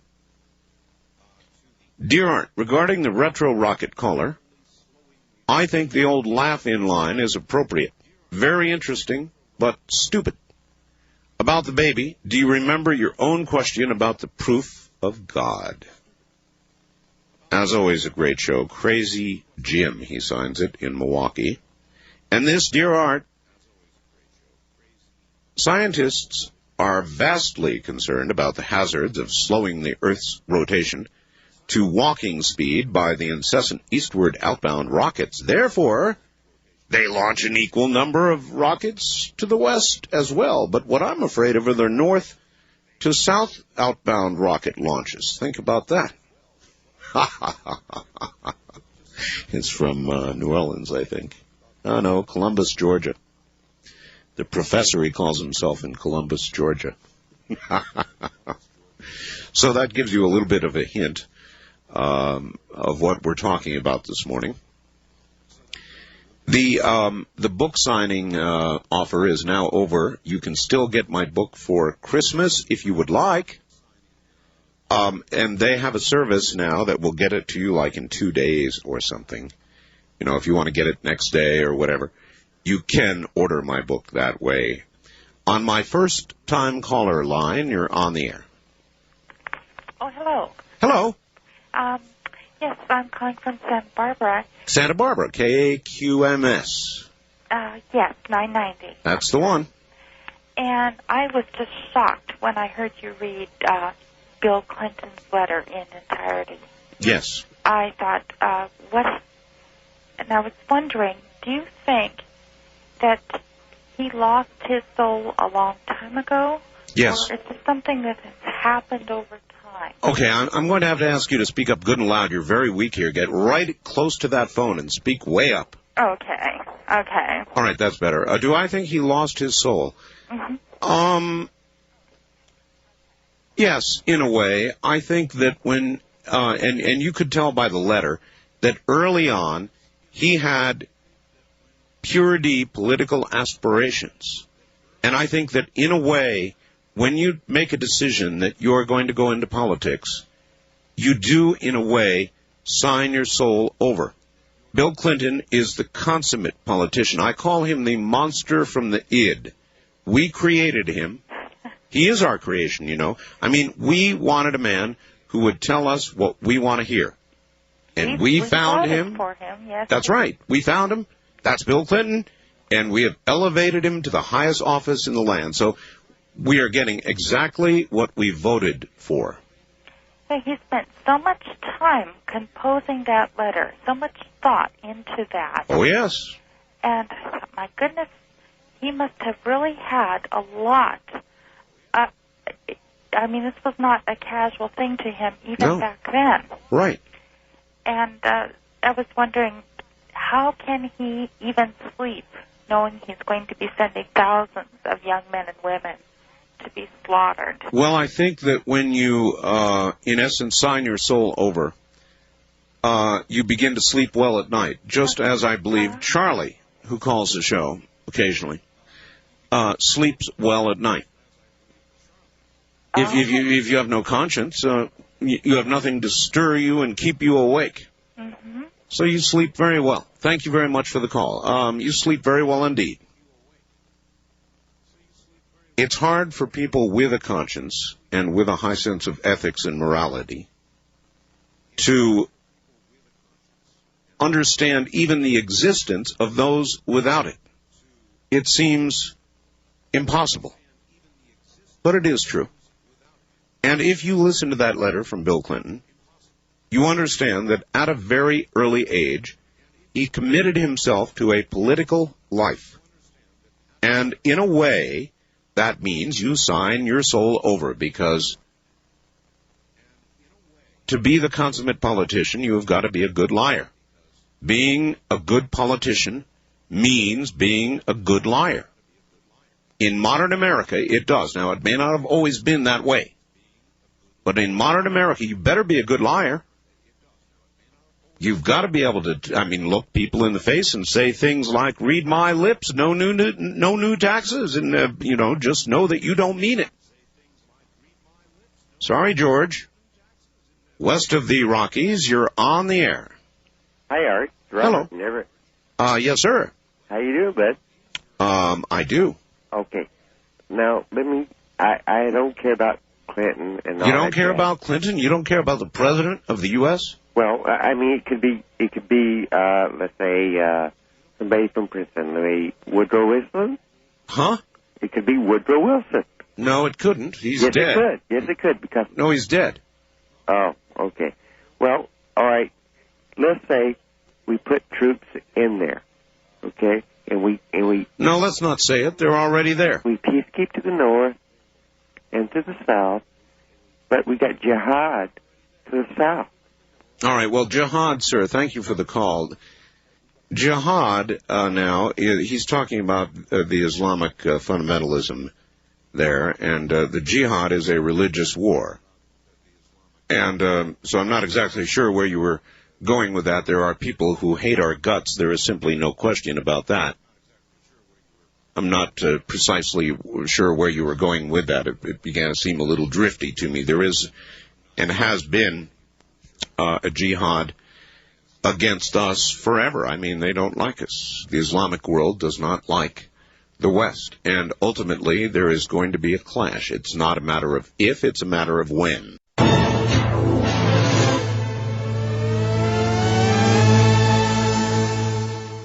East of the Rockies, you're on the air. Hi, Art. Hello. Jake in Columbia, Missouri. Hi, Jake. Hi, it's really a miracle what happened with the baby up there, isn't it? I can't find another word for it. It'd be nice to know if he or she lived to make a full recovery after that. Now, if there is no brain damage, if there's no brain damage, then it is utterly and so completely inexplicable. Unbelievable. Yeah. It can't be. And really? And I think that it's so inexplicable right now that people are having a hard time reacting to it. They're going, whoa. I don't know what to think. Exactly. And I think that's exactly the way most people feel. And I've been chewing over, I had more of a chance to chew it over. The story ran at 9 o'clock last night. Uh-huh. And the more I thought about it, the more I thought, wow. I didn't get to see it. I would have liked to have seen it. Well, I bet CNN is still running it. They'll probably play it all day tomorrow. All right. Thank you very much. I had one other thing to say. I appreciate you telling exactly where to find these your bulletin board pictures. Yes. I downloaded a skull off of that one time. Oh, Max? That's no, Max. I didn't get Max. It was some archaeological find. Oh, you got to get Max. And I wasted about 10 minutes downloading that. You got to see Max. Yeah. What's the name of that? Max the Crystal Skull. It's max.gif, I think. Okay. I think. All right. Okay? Have a good night, Art. Right, take care. And the new ghost photograph is cool. I mean cool. I don't put them up there unless, there's really good cause, and this one is cool. So if you're interested in this sort of thing, I've got to remember to mention that again tomorrow night. Ooh, it's cool. East of the Rockies, you're on the air. Hello.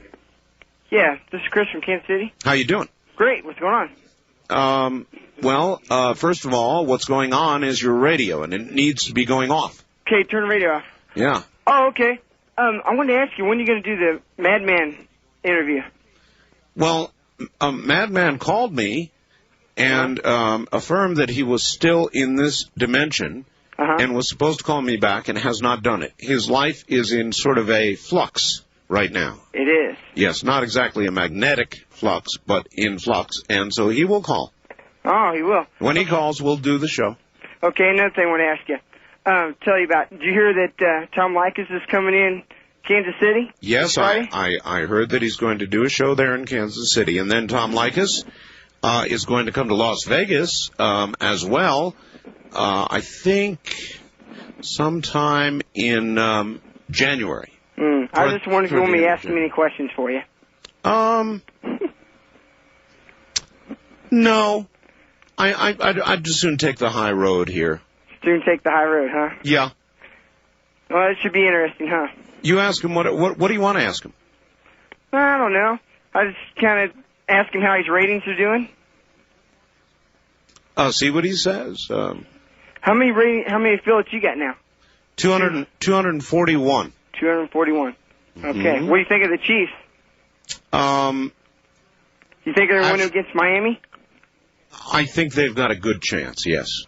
I think so too. All right. Well, it was great talking to you. All right, take care. The only gripe I have with the Chiefs is that they have always screwed me up. In other words, if I go bet on them because I think they're romping stomping, they screw me up and I lose my bet. Every time, almost. And if I bet against them, they have a good week and they absolutely tromp the team. So in other words, I have not had good betting luck with the Chiefs. But they're a great football team, there's no doubt about that. It's just they've let me down so many times. West of the Rockies, you're on the air. Hi. Hi, I'm confused. On one hand, you sort of say that in the past Clinton committed himself to politics, but then by sending the troops to Bosnia, you're also saying that it's no political advantage, that he's not thinking of politics. Well, that's because I cannot imagine a political upside to what he is doing. So maybe he's learned something. Well, you think so? What is it? What lesson do you believe he has learned? Probably, I think once he gets into the office, whoever it is learns some secrets that really boggle the mind. Think so? And could be hidden plutonium over there that requires ground troops. In other words, you're trying to imagine some truly important national security reason for doing what he is doing that we are not privy to. Yeah, like why did you say that Woodrow Wilson would hit that comet? I'm sorry? Why did you say that Woodrow Wilson would hit that comet? Why? Well, because he may just fly off, and the comet actually would hit him. You see, it wouldn't be the other way around. He's not flying out. But you admitted you did say that. Yeah, I said that. Yeah. Mm-hmm. Okay. Okay. Okay. Does that make you happy? Yeah. All right. Goodbye. That guy is utterly full of nonsense. So I thought I would, for a change, meet him at his own level, which is nowhere near commentary. That was not commentary, but commentary. Oh, boy. On the first-time caller line, you're on the air, but I just realized I'm coming into a break here. Are you there? Yes, I am. You are? Where are you? I'm from Portland, Oregon. Portland, Oregon. That's a pretty cool place to be. Do you want to hold on? Yeah, sure. All right. Well, then hold on through the break, and we will come back to you in Portland. Woodrow Wilson is out there. That comet, better be careful. We'll be right back. You're listening to Art Bell, Somewhere in Time on Premier Radio Networks. Tonight, an encore presentation of Coast to Coast AM from December 5th, 1995.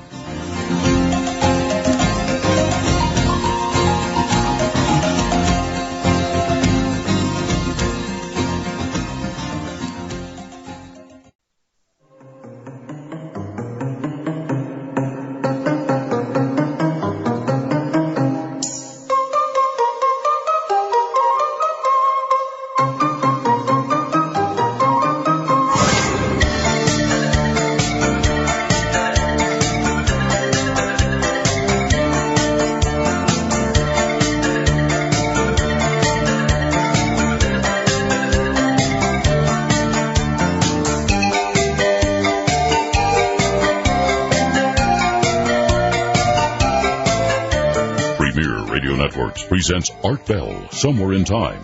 Tonight's program originally aired December 5th, 1995. Good morning, everybody. Good to have you here. You're listening to spontaneous, crazy, full moon talk radio. And as you can see, we don't screen calls except on the air. We sort of screen on the air here, and that results in rough edges. But I really wouldn't have it any other way.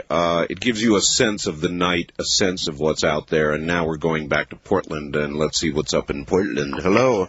Hi. Hi. My name's Sedan. What's going on? I don't know. I've been listening to your show for about 2 years now. I got turned on to it by a friend of mine. I just wanted you to know that I really honor you for all the things you do. You know, thank you. Being in Japan, I think you know what that means. Well, it kind of sounds like you're about to hand me a beer. Just for all you do. But anyway, it's good to see that you're a good icon of change that people can, rally around. I am. Just one question is basically, once the quickening speeds up and things fall apart, will you still broadcast? Oh, I'll call it as it happens. I'm going to provide color for the quickening, sure. Mm-hmm. I've told everybody, as the comet comes in, my wife will be on the porch. She'll be doing the color commentary from the porch. Go out there every few minutes. Yes, seems to be getting larger. Oh, look at those flames. Look at those pieces breaking away as she starts to enter the atmosphere. Yes, sir.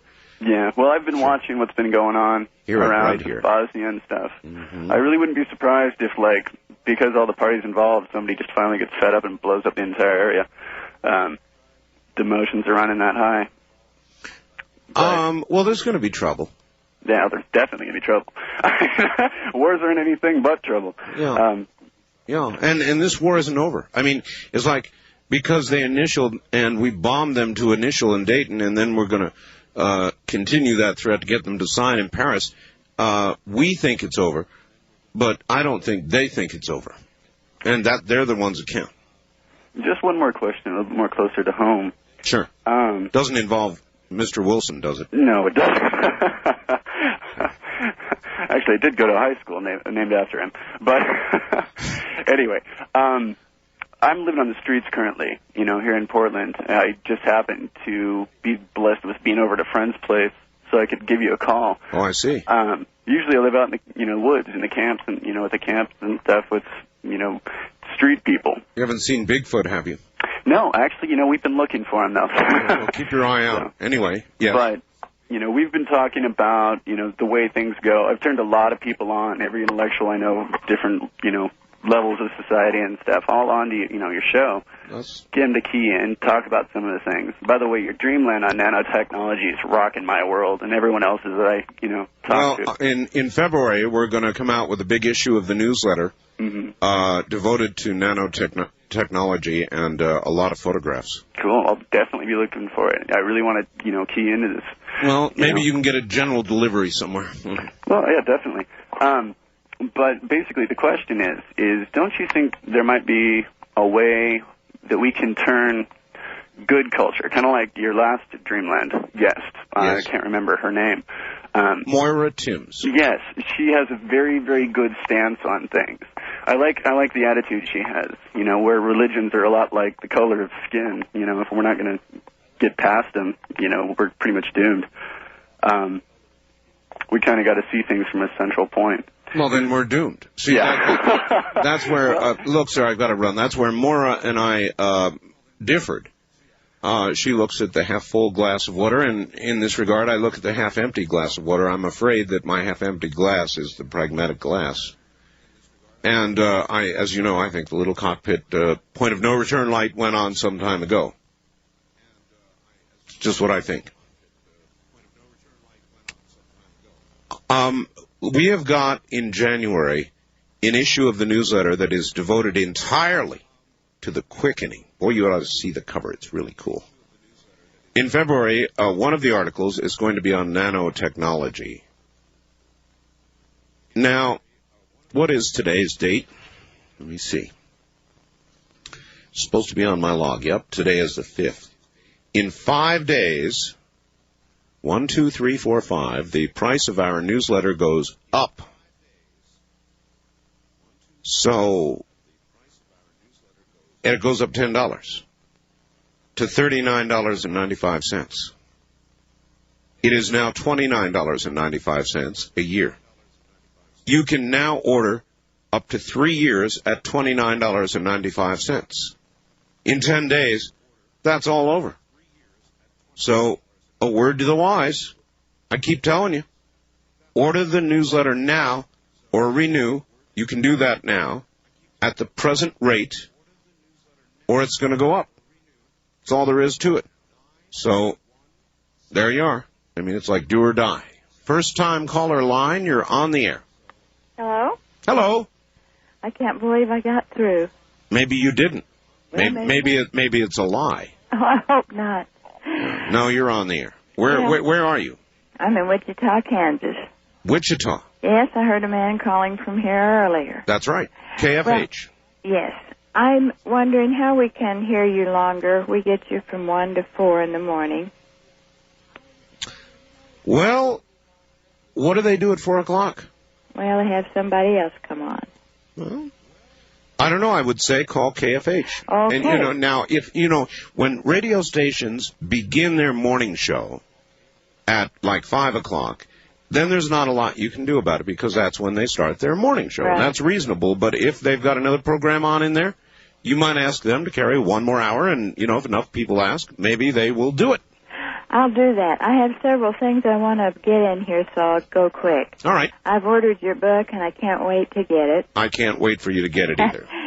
And I wanted to ask you if anyone had ever gotten more than the 3 Hubble space views, or is that the only thing they've released to the public? That's all I've seen. Well, I ordered some. And just for anyone that might want to know where they can get them, and you can have them printed any size. It's a Pounds Laboratory, Pounds, in Dallas, Texas. I got to be a little careful here, dear. Okay, I'm sorry, but I called, made a lot of calls trying to find out where to get those, and these are available to the public, and of course you have to pay for them. Of course. But anyway, I was tickled to get them. They're going to be in our newsletter this month. Oh, really? Oh, really? In color? In color. Well, I'm excited. The color ones are hard to get. Yes, The other thing I wanted to mention is, do you remember the lady that called in that had found a little dead bird?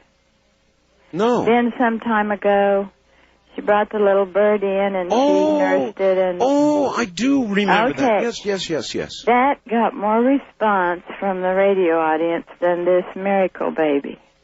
You remember? Yeah. I'm do. confounded about that. I mean, this miracle baby, you know what I think it is? I think people are so blown by it that they don't know what to say. And I really do believe that's it. I have no problem with it. I can sit here and speculate to death about it. I love this kind of story. I mean, reanimation after 3.5 hours. I know. It's a miracle. Yep. But people were more interested and responded to the lady with the dead bird. Well, than they have to this human miracle. It is true. The other thing I wanted to ask you is if you've ever heard of the Creation Evidences Museum in Glen Rose, Texas. Oh, yes, I absolutely have. Well, I've ordered their tapes. Have you seen those? No, not yet. But I've heard of them. Well, maybe you'll be talking about that on Dreamland some night. All right. Ma'am, thank you. Thank you. Take care. The KFH in Wichita, Kansas. Now, as I just told that lady, if the radio station you are listening to goes to a morning show, their morning show after our show, then there's probably not very much hope of getting the hours extended. But if they've got something else plugged in there, then it would certainly be worth your giving them a call and saying, hey, how about giving us another hour of Coast? And I always like to remind everybody, when you do that, do it politely. You've got to really get to the program director or the manager of the radio station. And the worst thing that you can do is say, call up and say, hi, that program you've got on after Coast to Coast, it's really a piece of crap. Why do you run such baloney on your radio station? This is the wrong approach, and it tends to cause the hair on the back of their neck to go straight out, and they get defensive, and they say to themselves immediately, what a jerk. Because, see, they're probably the person who decided to put that there in the first place. So when you say that it's junk, you're telling them that they're a jerk. That's very bad. Don't do that. Be instead positive and simply say what you would like or what you would enjoy them doing. Not so much a commentary on what you don't like as what you do like, and you're a lot more likely to have success. East of the Rockies, you're on the air. Thank God I got through. This is John in Midwest City, Oklahoma, and I'm upset tonight. Why? Would you know any reason why WKY 930 would pull you off the air? No, except things happen. You're not on the air tonight. Well, that happens. I'm trying to pull you in on, what is that, WJR? Detroit. Yeah, I kind of get a faint... I can hear you a little bit up there. It kind of fades in and out, but... I would think WOAI down in San Antonio would be blasting in there. It fades just as much. Does it? Yeah. That's amazing. Well, you can get it from both ways. Yeah. No, things happen night to night. It's a rebroadcast of some daytime talk show from back during the bombing. Yeah. Oh, really? Well, what happens is they have satellite troubles on some nights, and so they have to do something. I hope this ain't nothing permanent, though, ain't it? I don't think this ain't nothing permanent. That's good. Hey, I got a question for you. Yes? You've made your point that you're not going to write another book, and that you That's don't right. have much worth for the television media. No, I don't. But I got a scenario. No, wait. I want to qualify that. Okay. I watch TV. So I don't say the television doesn't have worth. I say that I don't like TV for me. Mm-hmm. Okay? I just flat don't like it. Okay, here's your scenario. Okay. Someone from one of the three major networks get a hold of your book, and they read it, and they go, you know what, Fred? This might not make a bad movie of the week. No. You wouldn't be interested in something like that? No. Seeing your face play on the big screen? No. Yeah. It'd be a way for people to get to know you. The book's better, though. See, books are always better. Yeah. Everybody who reads a book and then sees the movie, they're always disappointed anyway. Yeah, but then you can always get some sexy movie star to play your part. Well, the only person who could really do it would be Daniel Ortega, and he's involved in other things. Yeah. Well, anyway, I hope they get you back on the air. Well, I'm about to lose you here in about. Well, all right, you give them a call. I'm about to lose you in about 10 minutes because WAI and I think WJR both go off the air, take you off the air at 4 o'clock, I think. Well, WJR is on East Coast time, you see, so it's 5 o'clock almost back there, and yes, that's when they begin their morning show. Yeah, they're an hour ahead of me. And I don't know what it is. OAI does it for, Good Morning Somebody or another, something. So, give them a call. I'm sure they've got satellite trouble. Yeah, I just got a little paranoid. I like your show. I've been listening to you now for a couple of years, and I don't know what I'd do without you at late night. Thank you. Well, as the bumper sticker says, stuff happens. Thanks for the call, sir. All right, bye-bye. Bye-bye. With 241 affiliates, there are... do you realize what it takes to get a program from point A to point B, which in this case is from my little radio room here, to all these radio stations all over the country? If I were to explain it, your eyes would glaze over, or you would be amazed, or you wouldn't believe it. All the satellite hops and technology and digital transmission and all the rest of it, it is nothing short of amazing, but it does work. And again, you hear Rush say all the time, it doesn't matter where here is. As long as I'm here on the radio, right? So you've got to wonder, if that's really true, then why is he in Manhattan?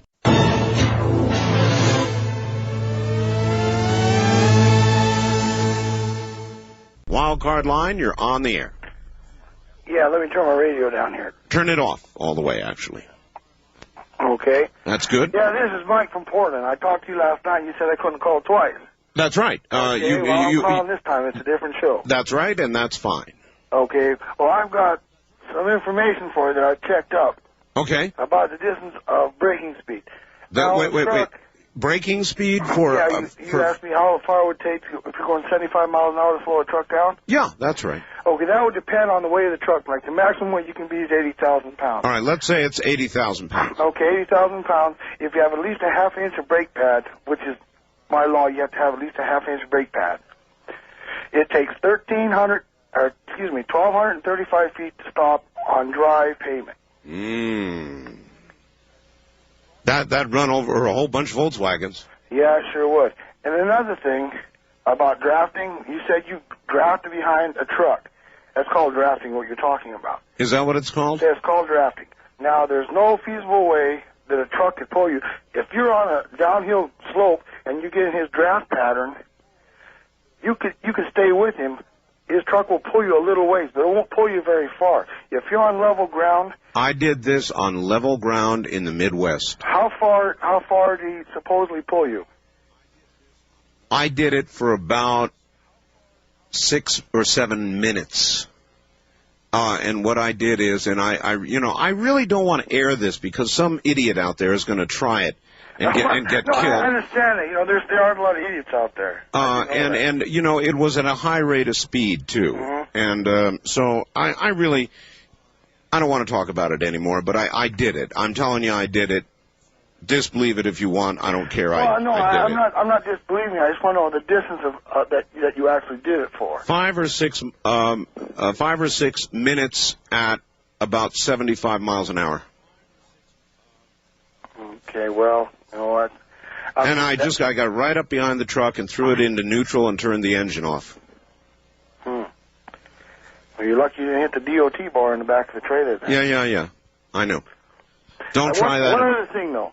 Yes? Now, you were talking about Bigfoot. Now, I'm originally from Great Falls, Montana. Yeah. And I've been out in the woods numerous times when I was in the Boy Scouts. We went out all over. I was out in the woods, too. I was a Boy Scout. Scout. And I've yet to see any footprints, hear any screams about Bigfoot. Doesn't mean it's not there. Oh, well, if you've been in the woods as extensively as I have... Yeah, I know, but how can you even know, for example, how many Boy Scouts have been gobbled by Bigfoot? None that I know of. Well, that's right. See, there you are. So you can't know how many. And it could be that Bigfoot would regard Boy Scouts as particularly munchable, like a snack. Probably spits out the merit badges. Otherwise, down they go. West of the Rockies, you're on the air. Hi. Hello. Hi, Art. Hello. This is John in Reseda. How you doing, John? I want to make reference to one of your earlier callers that, sometimes there'll be really tough, bad things happening in the world, and they'll show the leaders of the world, the country, they're pretty relaxed and smiling, like it's no big deal, like possibly they know something that we don't. And I was just thinking about like Yeltsin and Clinton, when they were laughing at the media before we're going to Bosnia and all I remember that, yeah. Well, my contention is that these people certainly know about a lot of stuff that the public isn't privy to. And also I think technology in reality is possibly way beyond what the normal public knows about. All right, sir, we'll have to hold it there. In other words, they may know about the Greys and the saucers in Area 51, and so they're laughing. We'll be back. You're listening to Art Bell, Somewhere in Time. Tonight featuring a replay of Coast to Coast AM from December 5th, 1995.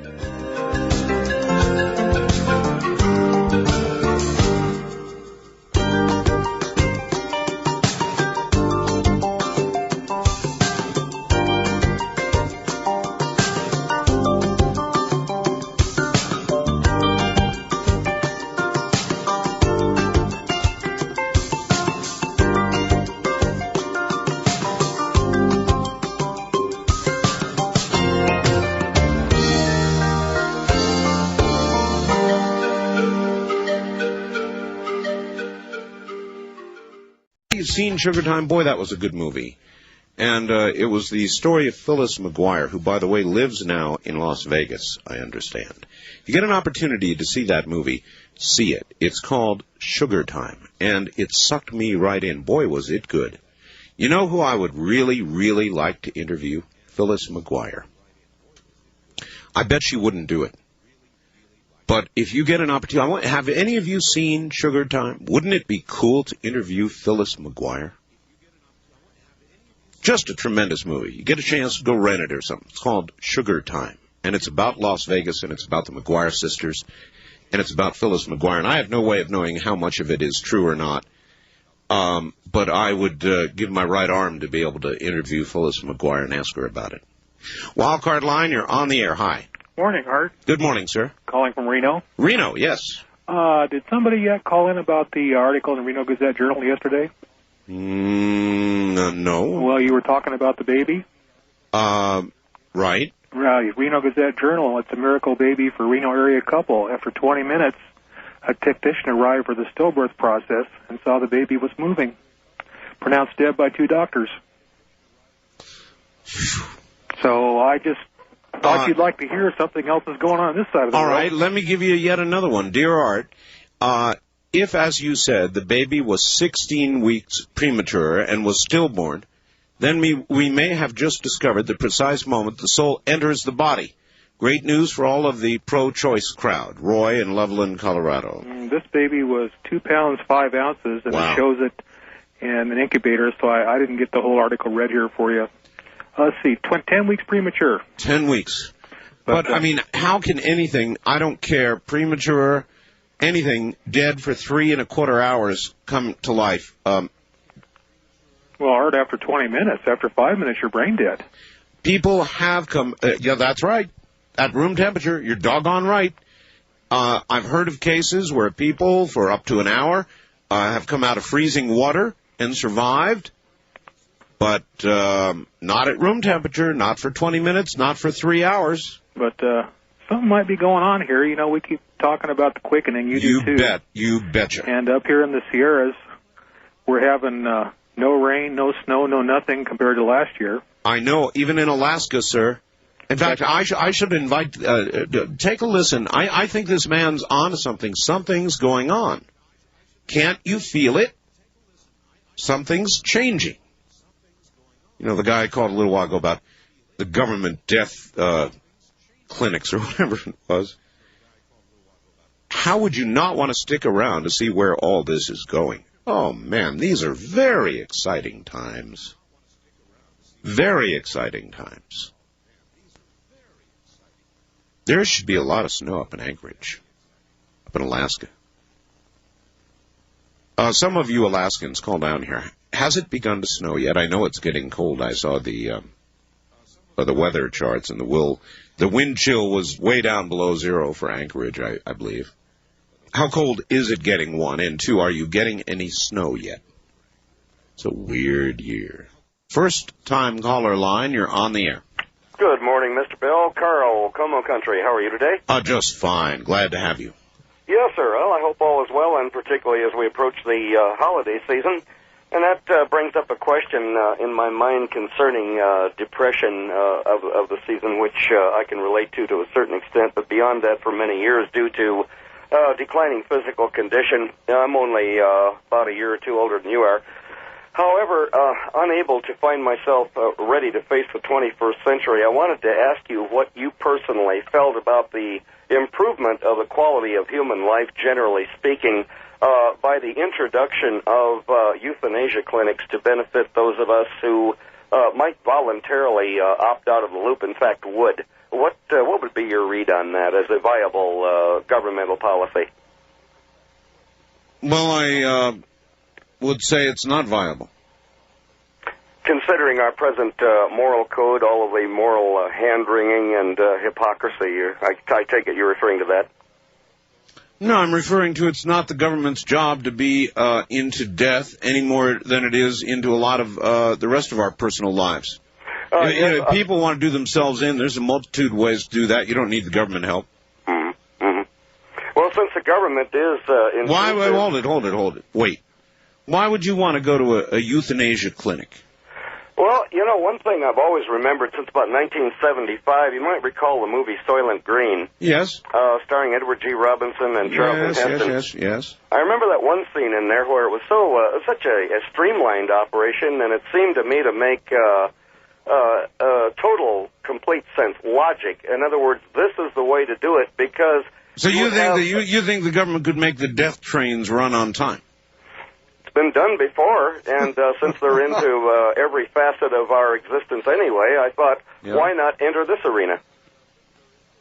I am astounded that you would suggest it.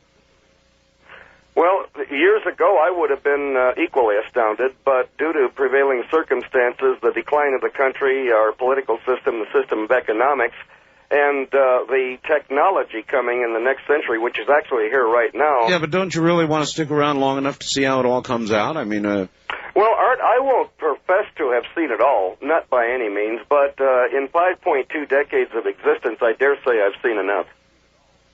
I think what I've seen and heard and experienced is a great sufficiency. Gee, not for me. Well, I guess it's all on how you view things, but I wanted to put this idea forward to see... Okay, well, you believe me, you'll get a reaction from the audience. Government death clinics. What do you folks think? Good idea, bad idea? Report here. Fill out the form. Put your Social Security number. Let's have your fingerprint. Into the chamber you go. Crushed like a puppy. Yeah, great. Government death chambers. Sure, why not? Not me. I'm going to stick around for, I realize there are a lot of negative things going on, but to me it is like a great story. I mean, it's better than the O.J. trial. On a daily basis, things like the miracle in Kalamazoo, things like that, on a day-to-day basis. How can you not want to see what's coming next? Besides, think of all the forms you'd have to fill out. East of the Rockies, you're on the air. Hi, Art. This is Dave in Illinois. Hello, Dave. Hi. I was wondering if you had a chance to check on the bombs in Roswell that I called you about last night. No, I haven't. Bombs in Roswell. No, I've not heard anything about it. I looked in the papers again today and nothing. Yep, that's what I came up with, Dave. Huh. So I guess it's a bomb. I guess. Sorry, Dave, I wish I could help you out. Yeah, I wish you could, too. And on that baby thing. Yes. Wow. That's about all you can say. It makes you reflective, doesn't it? Yes, it does. Thanks, Dave. In other words,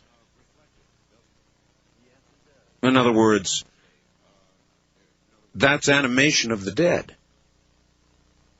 That's coming to life from death. 3¼ hours, folks. That's coming to life from death. Now, it takes a while to sink in, the importance of this story. It's so outlandish that I think a lot of people simply don't believe it. They will attribute it to anything but a miracle. They will attribute it to doctors who did not read weak but still remaining life signs or something or another, but that's balderdash. These were top-notch physicians. There was no mistake made. This child was without life. And then life came. Now, you let that one roll around in the noggin for a while. East of the Rockies, you're on the air. Art, this is James in Oklahoma City. Have you heard about the discovery of the dwarf star? The red sun? Yes, sir, I have. I have a photograph of it, actually. Do you think it has any connection with Hale-Bopp or the asteroidal belt between Jupiter and Venus? No, sir. That's about 18 light years out. But don't they all intertwine? No. They don't weave? Well, except as the universe is... They would be too far away, in other words. Way far away, yes. Okay, thank you, Art. You're welcome, sir, in Oklahoma City, yeah. I don't believe there is any connection. Except some of the discoveries we're making are incredible.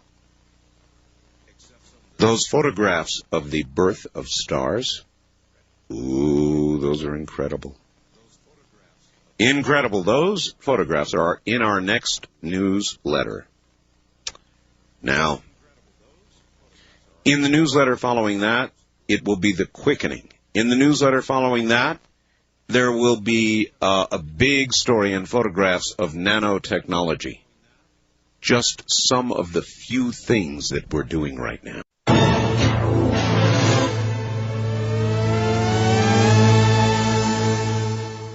On the first-time caller line, you're on the air.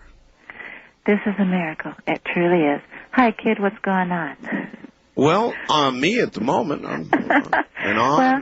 I'm really glad that you put on the air the earthquake and volcanic activities, because I always get a really panicky feeling, and I've never figured out what it was. But since I started listening to your show about a year ago, I started correlating my feelings with what's going on. Yeah, it's great.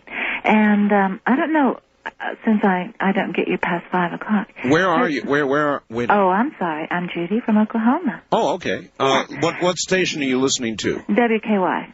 So 9:30. Some fella called earlier and said we weren't on, so they must... I know. I'm really sorry. Oklahomans really aren't all that smart sometimes.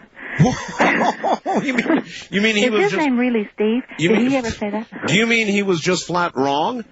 Yeah, I'm sorry. I think he just got the wrong station, maybe. I don't know. I catch you from San Antonio until 3 o'clock, and then I go to WK1. I see. Has anyone ever correlated the happenings in Australia with the horses you were talking about? They ought to, because what's going on down there is really weird. Well, did anyone think that maybe it's the killer rabbit virus that isn't supposed to touch anyone else but rabbits? Already mutated, eh? Exactly. I mean, who would ever say? Yeah, I really do think the killer rabbit virus, much as I dislike rabbits, I think that it's a bad idea, and I think one of these things is going to turn around and bite humanity in the butt. You don't mess around with Mother Nature. Well, yeah, I mean, who's to say that the AIDS virus and the Ebola virus isn't the same way? I mean, look at killer bees. They started as an experiment. You've got them in Oklahoma now, don't you? Yes, in southern Oklahoma. I live more in the northwest section. I love your show, Dreamland. It is so great. I have read so many of the books of the people you have interviewed. They're good, aren't they? Oh, yes. Dr. Strange. Of course, I've read Outwitting Tomorrow and his book, Strangers in the Pentagon. Right. They were both very exciting to me. Oh, yes. Gosh, so many things are happening. And I'm like you.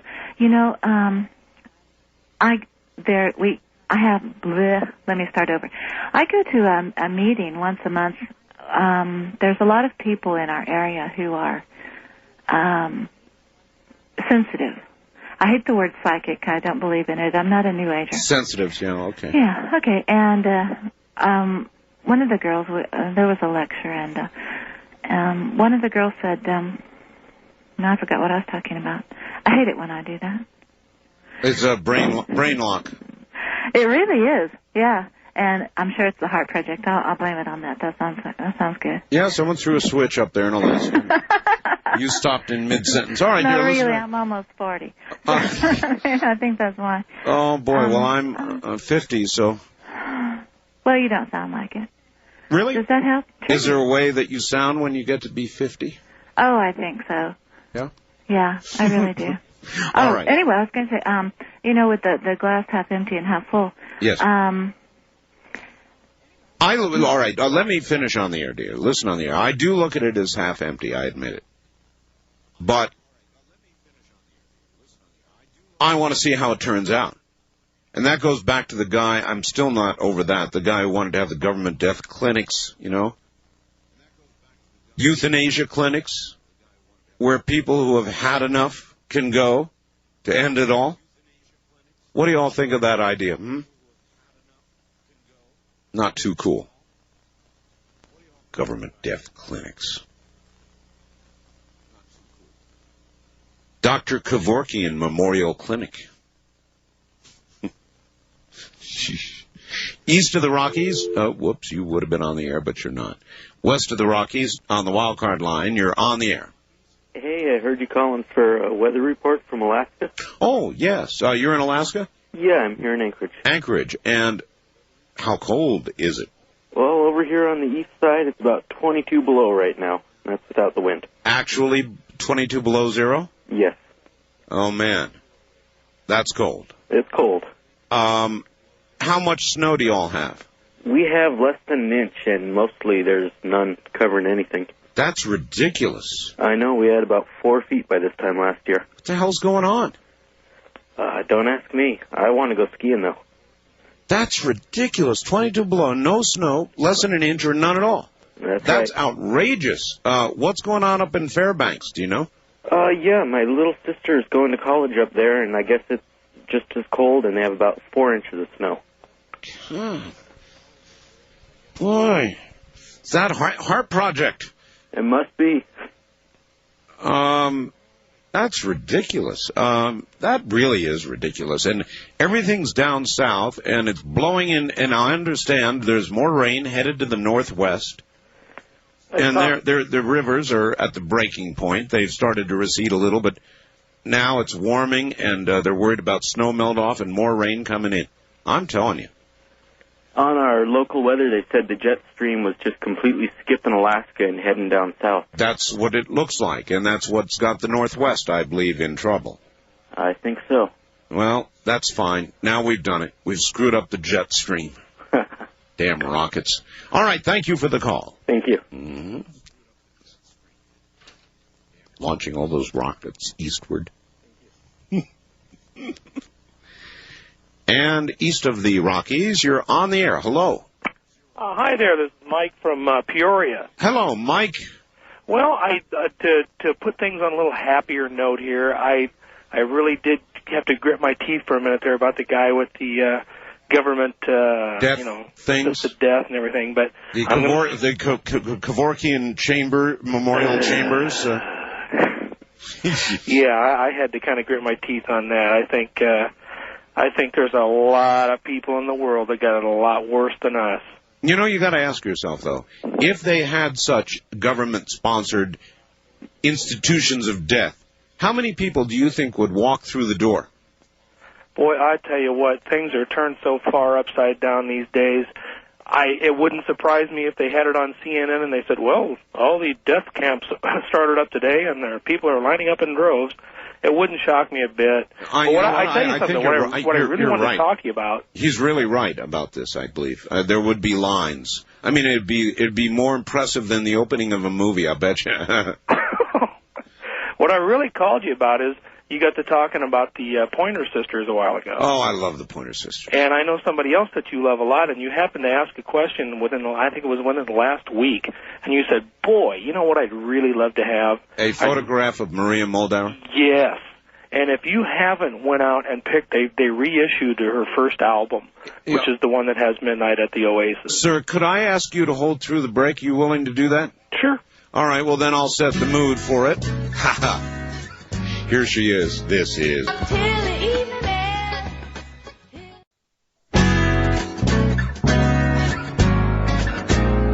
Muldaur. Found her somewhere out there, and Maria sent me this. Listen. Happy birthday to you. Happy birthday to you.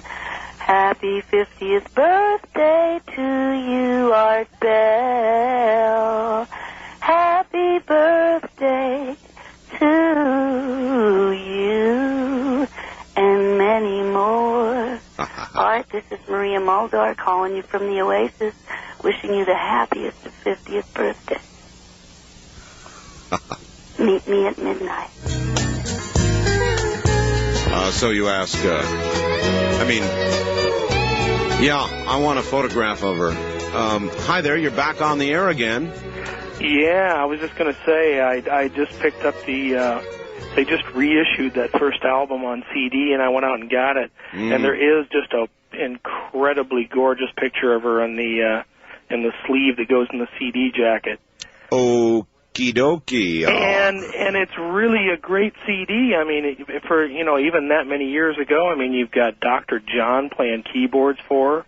Oh, listen, this woman's into the blues now. And Jim Keltner, who used to do work with Eric Clapton and John Lennon. Yep. And Ry Cooder playing guitars. I mean, these are no small time. No, I hear you. And did you hear that Happy Birthday? Do you know what that reminded me of? What's that? That reminded me of when Marilyn sang Happy Birthday to John. Yeah. I mean, you listen to the timbre of the voice, and it's all right there. Well, I was very fortunate being a musician for most of my life. I got to meet her once. Really? And she was one of those type of people that, I don't know, it was you just wanted to be in the room with her. Oh. And it was only for about maybe 10 minutes or so, because I happened to be at a party that some managers were throwing. There are certain things you remember all your life. I once got to kiss Olivia Newton-John. No kidding. Oh, yeah. Well, hey, a lot of people might joke about that, but, you know, to me, I know they would, but at the time, she was in her serious prime. The eyes were about the deepest blue you've ever seen. Her face was absolutely vibrant, and if you can remember back to the days of oh God, what was the name of that movie she did? Well, there were several. The musical. Well, Grease. Grease, thank you. Grease. If you can remember back to the days of Grease, I went to a press party for her, and I got to kiss her. It was so neat. Since we're reminiscing about things we've done. Listen, sir, thank you very, very much for your call, and I will pick up that CD. Oh, I'm telling you what. If you thought Olivia's eyes were something, wait till you see Marie's. They'll just melt you right down to the ground. Covered. We'll get photographed right here in the studio. Thank you very much.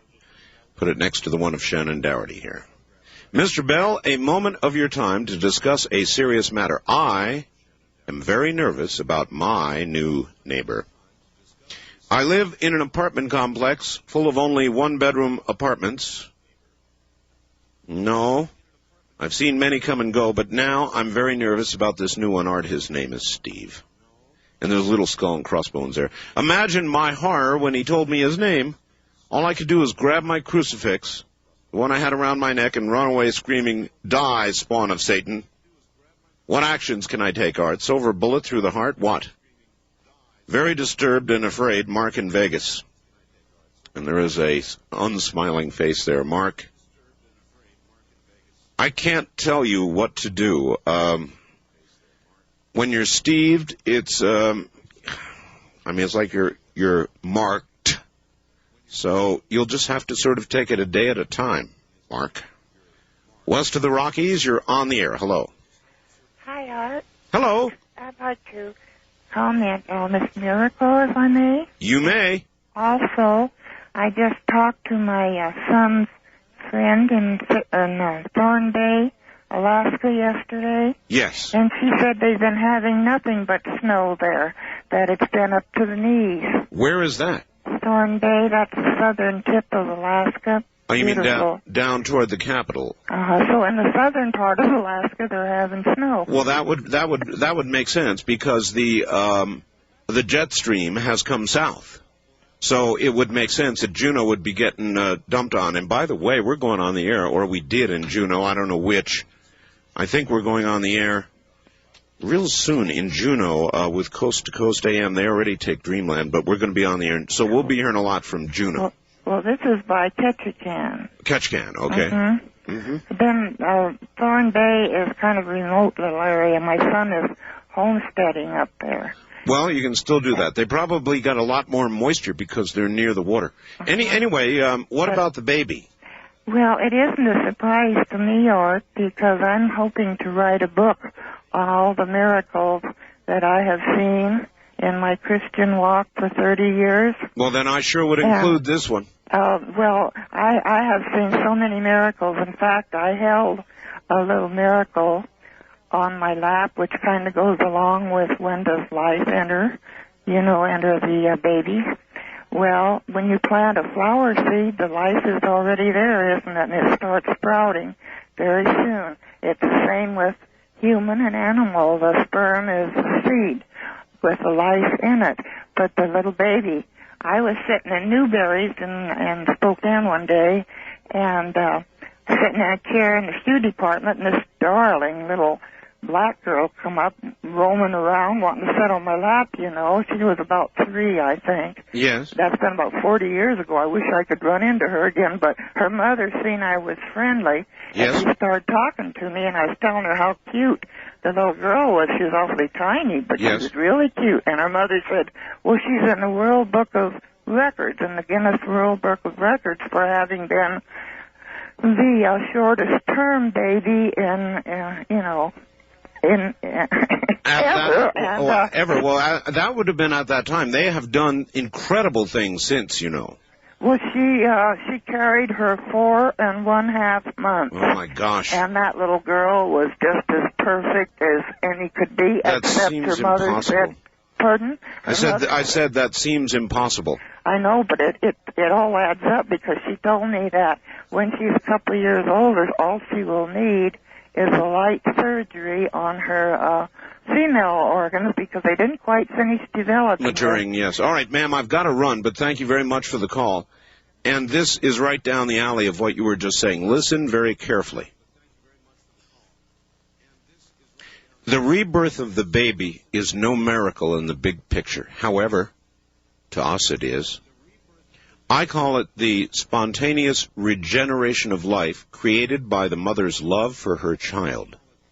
It was the mother's faith and love and grief that sparked or rekindled the life force from behind the child on the other side. Brought it here, and now. She would make for a great study herself. She's a great mom, teaching us all a lesson in compassion. On the quantum level, the very tiny level, these things happen all the time. It's just rare for us to see or witness them. What is interesting to me is that it took 3.5 hours. Realize our time is relative. She's also teaching us that our belief systems can be flexible and are not set in concrete. I'm sure you'll see and hear more of this kind of miracle, but understand they are not. They are only rare so far in our world. Look around you and examine nature, even a tiny blade of grass. It is a miracle it is able to grow out of the ground at all. You stop and think about it, transforming dirt, water, and sunlight into a living thing must be black magic. The seed is always the unmanifest potential. It is always here. Everything is intentional. It's all part of the quickening. Signed, one of your listeners. It is the most cogent facts I've received this morning on what, to me, is a miracle. East of the Rockies, you're on the air. Hi. Hi, this is Chris from Peoria. Okay, Chris, turn your radio off. Okay, it's off, sir. Good. Welcome to the show. How you doing? Fine. I just wanted to call and see what the status was on the BBC thing that you were talking about yesterday. I'm not going to do it. You just definitely not going to... Did they call you back? No, they'll probably call today. Yeah. BBC, I'm not going to do it. I had sent you a fax. I didn't know if you got it. You know, I get all kinds of... I did, yes, thank you. I get all kinds of invitations of that kind, or to go out on the road and do a show here or there. And, you know, I don't do it. The reason I don't do it is because when I get out of my element, I don't do the same kind of program. Well, it's too bad they couldn't do something where they didn't actually want to come into your studio. Or when a camera, it's the same as when a camera comes in here. It throws me off my game. Well, it kind of takes away from it, too. I'm used to this sort of one-on-one deal that I have here in my quiet little studio, you know, and it's a very special kind of magic, and when I tamper with it, it kicks me in the butt. Does it? Show doesn't come out as... It doesn't, no, it doesn't come out the same. I'm kind of interested to see if they call you back and see what they have to say. Yeah, I'm sure they'll call today, and I'm sure they'll be very disappointed. They'll say, well, why? And then I'll have to try to explain it, and so... They may not understand that. They don't have that over there, radio shows like you have. They only have, 4 TV stations there, you know, 1, 2, 3, and 4. Right. No, it's like that's NBC, right. ABC, CBS, like that over there. But I know, and they don't have presenters, and it's really a very different kind of television, but... Yeah. After I thought about it, I thought, well, If a camera is invasive, or I feel it is, and it throws me off my game, then it's invasive. I don't care whether it's the British camera or American camera. Doesn't matter. It's invasive. Well, I was kind of interested that they were going to do a show on you because when I was over there, they're like almost 10 years behind on TV shows in general. You know, they were like, when I was there, they were just starting to show Charlie's Angels and stuff like that. Really? I'm not kidding. When was that? I was there from 84 to 88. 84 to 80. Just showing Charlie's Angels. Well, all right, sir. Thank you very much. All righty. Take care. No, I'm not going to do it. And I really, really, really hate turning these things down all the time, you know. Makes me feel like a poop. But I have learned that. I have learned that I don't like TV, and I don't like going out and doing shows in front of audiences and that kind of thing. It's just it's a quirk of mine. And I am best when I am in my own element. I am best when I am not thinking, for example, about a big audience out there. You know what? I don't do that. Even though I know there's a lot of radio stations and millions of people, I block it out. And it's sort of like I talk to you one at a time. Or like I'm talking to one person. But when the reality, it's like I went on vacation. I was talking to somebody about this yesterday. I went on vacation to Mazatlan. When I did, I went down to LAX. When I flew into LAX, and I looked out the airplane window down at Los Angeles below me, it totally freaked me out. I said, I'm on the air there? Oh, man, how do I do it? And it freaked me out. And then at LAX, I had a lot of time. You know, you always have time at LAX, unfortunately. So I went out, you know, and smoked my cigarette, sitting in front of LAX, and I was watching the people. They were running, most of them, and moving very fast. And I just sat there quietly next to the ashtray, exiled from those inside because I wanted to smoke and I didn't want to go to their glass enclosure, stupid glass enclosure. So I watched, and there were millions of people. And I sat there and I thought, how do I do it? You know, if I had to really see these people, I couldn't do it.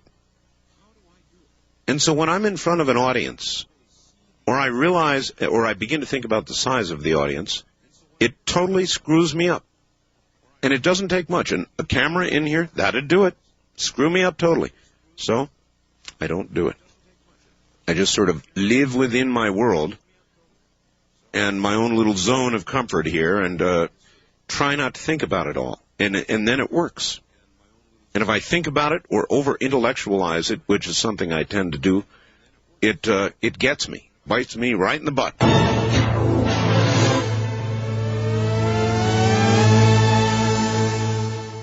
First-time caller line, you're on the air. I'd like to revisit the Bosnia subject. Okay. And tell you about the way I have interpreted this thing over the last couple of years. It's been obvious through the newspapers and it's reported widely that the Serbs have always had superior firepower. Yes. They have been unable to defeat or achieve a victory against the Muslims. In any event, I think that if we were able to release this embargo, I think that very quickly this thing would come to a stalemate. Well, exactly right. Thank you for the call, and that's what the big fight's going to be about. Bob Dole has delayed the vote in the Senate for a couple of really good reasons. One, he doesn't have the votes. Two, he wants an end strategy, an end to the Bosnian incursion, clearly defined. And part of that end is rearming the Bosnians. The president is not willing to do that, still not willing to do that. And for the U.S. to go in and do what we're about to do, and then to leave without giving the Bosnians the opportunity to defend themselves, is one of the most totally insane things I've ever heard in my whole life. So one can only sit and puzzle at the president's inscrutable, and it is inscrutable, foreign policy ideas. I just absolutely cannot understand what this man is all about. East of the Rockies, you're on the air. Hi, WKXY, Sarasota. Sarasota. You know, the death clinics, yeah. I think it's kind of a hopelessness when people give the welfare or responsibility of their living over to the government. They're too willing to turn the responsibility of their dying over. Yep. Okay? And on the BBC, now you've got the camera coming in. And no, I don't. No, I mean, you're not going to do it. But no, I'm not. This is why I agree with you. Okay, the camera and the people and the lights, and then the pictures they get are not the pictures that we get when we listen. You know what I'm saying? You couldn't be more right on the money. And then what you can tell them is that you've got a cat named Abby, yep, who is an old stick in the mud, and he doesn't want him on his turf. Okay? Yeah. Okay. That's as good a line as any. Thank you, dear. Okay, dear. Bye-bye. I'm just going to tell him the truth. It's what I keep telling him. I don't like it. I don't like TV. I don't like going out in crowds. I don't like going up on stage. You know the radio stations I used to have where they would have a glass cubicle? I hated that. I did that. I've done that in my career where it's like you're a fish in a fishbowl, you know, and you're doing a radio show, and people can come by and look in at you. They peer in at you like you're a little goldfish or something. It totally unnerved me. Totally unnerved me. And it's not the same. So I'm going to try to be smart enough not to allow things to change on this radio program. I don't care how big it gets. I wouldn't do it any differently if it were one radio station, or the 241 it is now, or the 500 it might be. I don't want it to change. Wildcard line, you're on the air. Hi, Art.